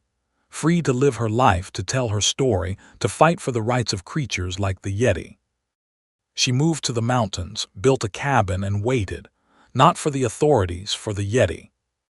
It came to her on the first anniversary of its escape, materializing out of the snow like a ghost, its white fur gleaming, its eyes bright with intelligence. Little doctor, it said, you live. I live and you. Free, home, among my people. The creature settled onto its haunches, seemingly content. I told them of you, of your kindness, your courage. They did not believe at first, but I showed them the scars you gave me, the marks of peace, and they understood. Will they come, your people? Will they seek revenge? Some wanted to descend on your cities, to take lives as lives were taken from us. But I spoke against it, told them of the good among your kind, told them that perhaps there is hope. Is there? The Yeti was silent for a long moment, then it nodded. Perhaps, if more like you exist, more who see us as people, more who would set us free. I'm trying. I know, and I am grateful. The creature stood, preparing to leave. I cannot stay. My people wait in the high places, but I wanted you to know, you are remembered, you are honored. Among my kind you are called She Who Returns Freedom. It is a name of respect, of gratitude. Thank you. No, little doctor, thank you. The Yeti vanished into the snow, and Alina watched it go, tears streaming down her face. Not tears of sadness, tears of hope. Maybe someday, humans and cryptids could coexist. Maybe someday the cages would open and the captives would go free. Maybe someday the world would be big enough for all of them. Until then, Alina would keep fighting, keep believing, keep hoping. Because the Yeti had taught her something important. Even in the darkest places, even in the coldest cages, freedom was possible. You just had to be willing to risk everything to achieve it. 3 years after the escape, Alina received the letter. It came in a plain envelope, no return address, the handwriting unfamiliar but the words unmistakable. The mountains call, the cold remembers, your presence is requested. W. She knew immediately. The Yeti, Walker in White, it had found her. She had spent the intervening years in obscurity, her reputation destroyed, her career over, living in her mountain cabin and writing everything. The truth about cryptids, the injustices done to them, the need for a new approach, a new understanding. She had published anonymously at first, then under pseudonyms then. When the threats became too serious, she had stopped publishing altogether and simply written for herself, for the future, for whoever might find her words after she was gone. But the Yeti remembered her, and it wanted her to return. The journey to the Himalayas took 3 weeks. She traveled under a false name, using funds she had saved from her brief academic career, moving through Nepal and into Tibet, following directions that came to her in dreams, in whispers, in the sudden certainty of where to go next. She found the Yeti in a high valley above the tree line, where the air was thin and cold, and the stars seemed close enough to touch. It was not alone. Dozens of them, a whole tribe. The Yeti she knew, Walker in White, stood at their center, larger than the others, its fur white as the snow around them, its eyes pale blue and intelligent. Little doctor, it said, and its voice was the same, carrying across the frozen landscape like music. You came. You asked me to. I did. There is something you must see, something you must understand. The Yeti gestured and the tribe parted, revealing something that made Alina's heart stop. A cage, made of ice and bone, ancient and terrible, holding a creature she didn't recognize. A creature of shadow and darkness, formed from solid night, with eyes like dying stars and a presence that made her want to scream. What is that? She whispered. What your kind would call a demon, what we call a devourer. It came from below, from the caves beneath the mountains, seeking to feed on warmth and life. We caught it, imprisoned it, but we cannot kill it. Why are you showing me this? Because your kind has faced this before, in your facility, in your dark places. You know how to kill what cannot be killed. I don't. The silver, the fire, the iron, the old ways. You used them against the wildmen. You can use them here. Alina stared at the creature in the cage. It looked back at her, and she felt its presence in her mind, cold and hungry, wanting to consume everything she was. I destroyed my career to free you, she said. Now you want me to kill something else, to be your executioner. We want you to help us, as we helped you, as we honor you. Walker in White stepped closer, its breath visible in the cold air. Your kind and mine. We are not so different. We both want to live, to protect our own, to keep the darkness at bay. Will you help us, little doctor? Will you be our friend once more? Alina looked at the imprisoned creature, at the tribe of Yeti watching her with pale eyes, at Walker in White with its expression of hope and need. Tell me what to do, she said. The ritual took 3 days. Alina taught the Yeti what she knew, the weaknesses of supernatural creatures, the methods of binding and banishing, the ancient techniques that humanity had developed over millennia of facing the darkness. In return, they taught her their ways, the songs of ice and snow, the stories of the high places, the history of a people who had lived in the mountains since before humanity existed. On the third day, they were ready. The imprisoned creature sensed what was coming. It thrashed in its cage, screaming in a language that hurt to hear, promising power and wealth and eternal life to whoever would free it. Alina ignored the promises, focused on the task at hand. Iron, she commanded, and the Yeti brought iron. Fire, she commanded, and they brought fire. Ice, she commanded, and the glacier itself responded, shaping itself into spears and blades. They attacked the creature together, human and Yeti, united against a common enemy. The imprisoned thing fought back, its shadow form striking out, wounding, killing 3 of the Yeti before they could restrain it. But they were too many, too determined, too prepared. Alina delivered the final blow. An iron blade, forged in the fire of the Yeti's camp, driven through the heart of shadow. The creature screamed, a sound that echoed across the mountains and then dissolved, becoming nothing but smoke and memory. "It is done," Walker in White said, as the tribe raised their voices in celebration. "The devourer is destroyed. The mountains are safe." "For now," Alina said, breathing hard, her hands shaking from adrenaline and cold. "There will be others. There always are. Then we will face them together, your kind and mine, as allies, as friends. My kind doesn't know about you. Most of them think you're legends. Then perhaps it is time they learned."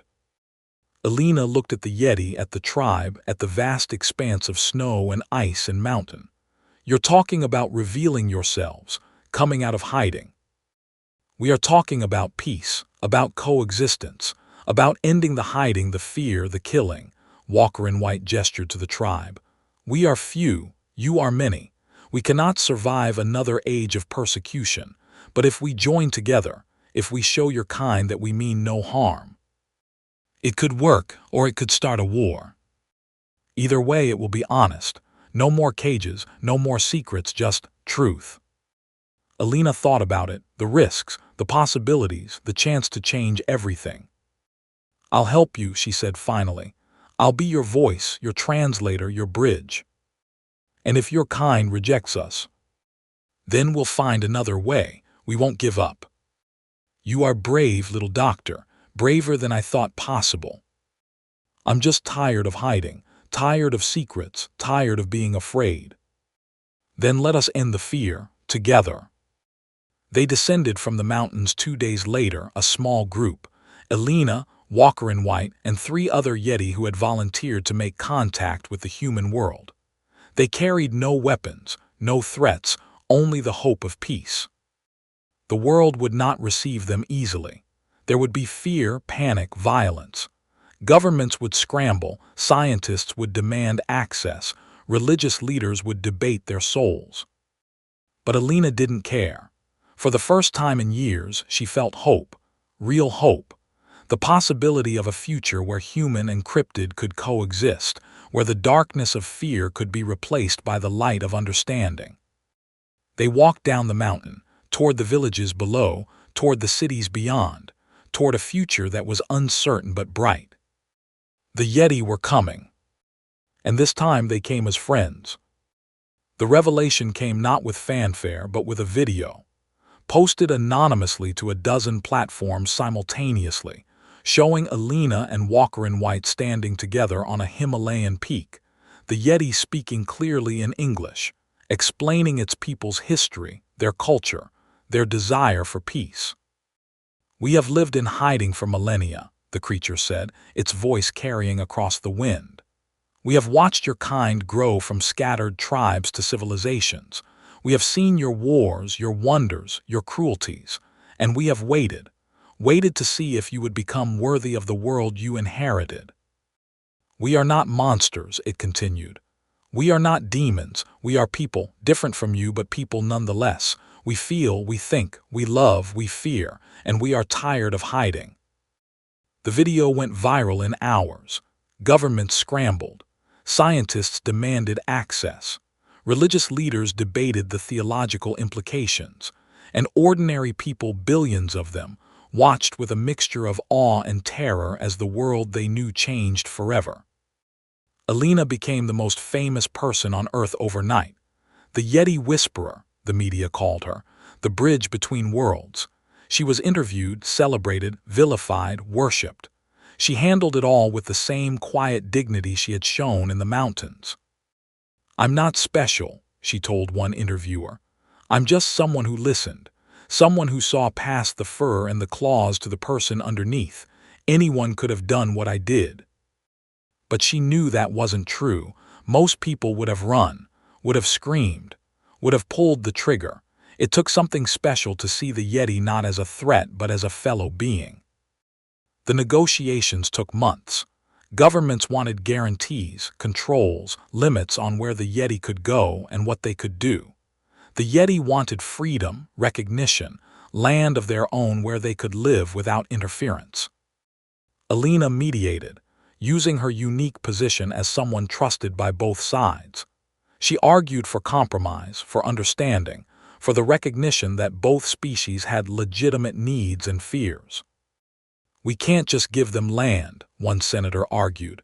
"We don't know how many there are, how much territory they need, what resources they consume." "They're not asking for much," Alina replied. "The Himalayan preserves, some territory in Alaska and Siberia, a few other mountain ranges, places humans barely use anyway.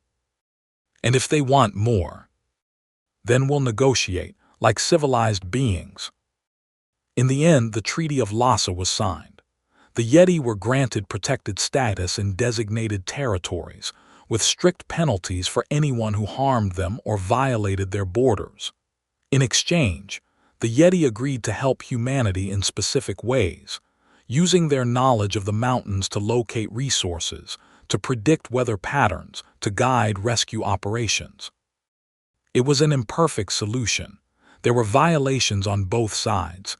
Humans who hunted Yeti for sport, Yeti who killed intruders who strayed too close to their territories, but overall it held. The peace held. Alina spent the rest of her life working to maintain that peace. She founded the Interspecies Communication Institute, training others to bridge the gap between human and cryptid. She wrote books, gave lectures, advised governments, and she visited Walker and White often, traveling to the mountains to speak with her friend, to learn, to grow. "Your kind surprises me," the Yeti told her once, years after the revelation. "I expected war, expected persecution, expected your fear to turn to hatred, but instead, you adapted, changed, grew. We're capable of that, sometimes. Sometimes is enough, sometimes is hope." Alina died at 87, surrounded by friends both human and Yeti. Her legacy lived on in the treaties she had brokered, the institutions she had built, the understanding she had fostered. And Walker and White stood at her grave in the first snowfall of winter and sang a song of mourning that echoed across the mountains, a song of grief, a song of gratitude, a song of hope. The Yeti and humans had found a way to coexist. The darkness of fear had been replaced by the light of understanding. And Alina Vasquez, the little doctor who had set a prisoner free, had changed the world. 50 years after the Treaty of Lhasa, the world had transformed. The revelation of cryptid existence had fundamentally altered humanity's self-conception, forcing a reevaluation of every aspect of civilization: law, ethics, religion, science, philosophy. The question of what it meant to be human or person or conscious had become central to every discipline.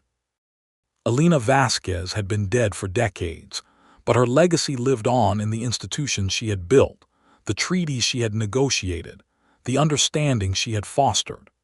Her name was spoken with reverence by cryptid advocates and interspecies diplomats, and her birthday was celebrated as a holiday in the Himalayan protected territories. Dr. Sarah Chen, no relation to the research partner who had died in the Blackwood Forest, but named in her honor, was the current director of the Interspecies Communication Institute.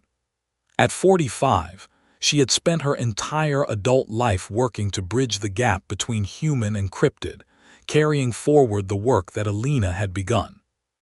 The challenges we face today, she told a classroom of students, both human and Yeti, are different from those of 50 years ago. We've achieved recognition. We've established rights. We've built frameworks for coexistence. But now we face the harder questions. How do we live together? How do we address historical injustices? How do we ensure that future generations don't repeat the mistakes of the past? By remembering, answered one who walks, a young Yeti who was the great-grandchild of Walker in White.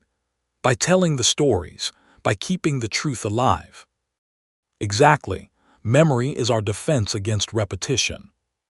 The class continued, exploring the complex ethical terrain of interspecies relations. They discussed the displacement, the period when humans had forced cryptids from their traditional territories. They discussed the cages, the secret facilities where cryptids had been held and studied. They discussed the victims on both sides, the humans killed by cryptids defending themselves, the cryptids killed by humans in fear or cruelty. Justice, Chen said, requires acknowledging harm, repairing damage where possible, and ensuring it doesn't happen again. But how do we repair centuries of harm? Asked the human student. How do we make up for what was done? We can't, not completely, but we can try, through reparations, through protected territories, through education, through the daily work of treating each other with dignity and respect. After class, Chen was approached by a government representative with news. A new cryptid species had been discovered, not in the mountains or the forests but in the oceans. Intelligent beings, resembling the merfolk of legend, living in the deepest trenches. They've initiated contact, the representative said. They want to talk. Then we should listen. The negotiations with the Deep Ones, as they called themselves, were complex and lengthy. They had their own history, their own grievances, their own demands. They had been hunted by human submarines, their territories polluted by human waste, their populations decimated by human carelessness. But they were willing to talk, willing to negotiate, willing to try peace. Chen led the human delegation, drawing on everything she had learned from Alina's writings, from the Yeti, from decades of interspecies diplomacy. She listened more than she spoke. She sought to understand before seeking to be understood. She acknowledged harm and expressed regret. And slowly, painstakingly, she built a bridge. The Treaty of the Marianas was signed 5 years later. The Deep Ones were granted protected status in the ocean trenches, with strict limits on human activity in their territories. In exchange, they agreed to help with ocean research, climate monitoring, and the development of new technologies. It was Alina's model applied again: respect, understanding, mutual benefit. And it worked. As the decades passed, more cryptid species emerged from hiding. The dragons, ancient and powerful, emerged from their mountain fastnesses to negotiate treaties. The Fae, tricksters and manipulators, established diplomatic relations. Even the entities that had once been called demons and angels presented themselves, claiming to be simply another form of cryptid, another form of life. The world became more complex, more diverse, more wondrous, and more challenging. Chen, now elderly but still working, was asked once what Alina would have thought of the world they had built. She would be proud, Chen said, and she would remind us that there's still work to do. What work? Ensuring that this world we've built lasts, that future generations don't take it for granted, that they continue to value understanding over fear, cooperation over conflict, hope over despair. Is that realistic? It has to be, because the alternative is the old ways, the cages, the wars, the darkness. And if they come back, the old ways, the fear, then we fight them, as Alina did, as we all must, for as long as it takes. She died at 92, surrounded by family and friends from multiple species, her passing marked by ceremonies on land, in the mountains, and in the depths of the ocean. At her memorial, a Yeti elder spoke words that had become traditional. She was the bridge, the one who saw beyond fear to the person beneath. She changed the world, and we honor her by continuing her work. The Interspecies Communication Institute that Alina had founded was now the largest such organization in the world, with offices on every continent, representatives of every known species, and a mission that had expanded beyond Earth itself, to the possibility of contact with extraterrestrial life. If we can learn to live with cryptids, the current director said, we can learn to live with anyone. The future was uncertain. Challenges remained. New conflicts arose, new injustices were committed, new prejudices formed. But Alina's legacy endured, the bridge held. And the world, human and cryptid together, moved forward. Thank you for listening to today's stories. If you enjoyed, please leave a like and subscribe, so you don't miss the stories yet to come.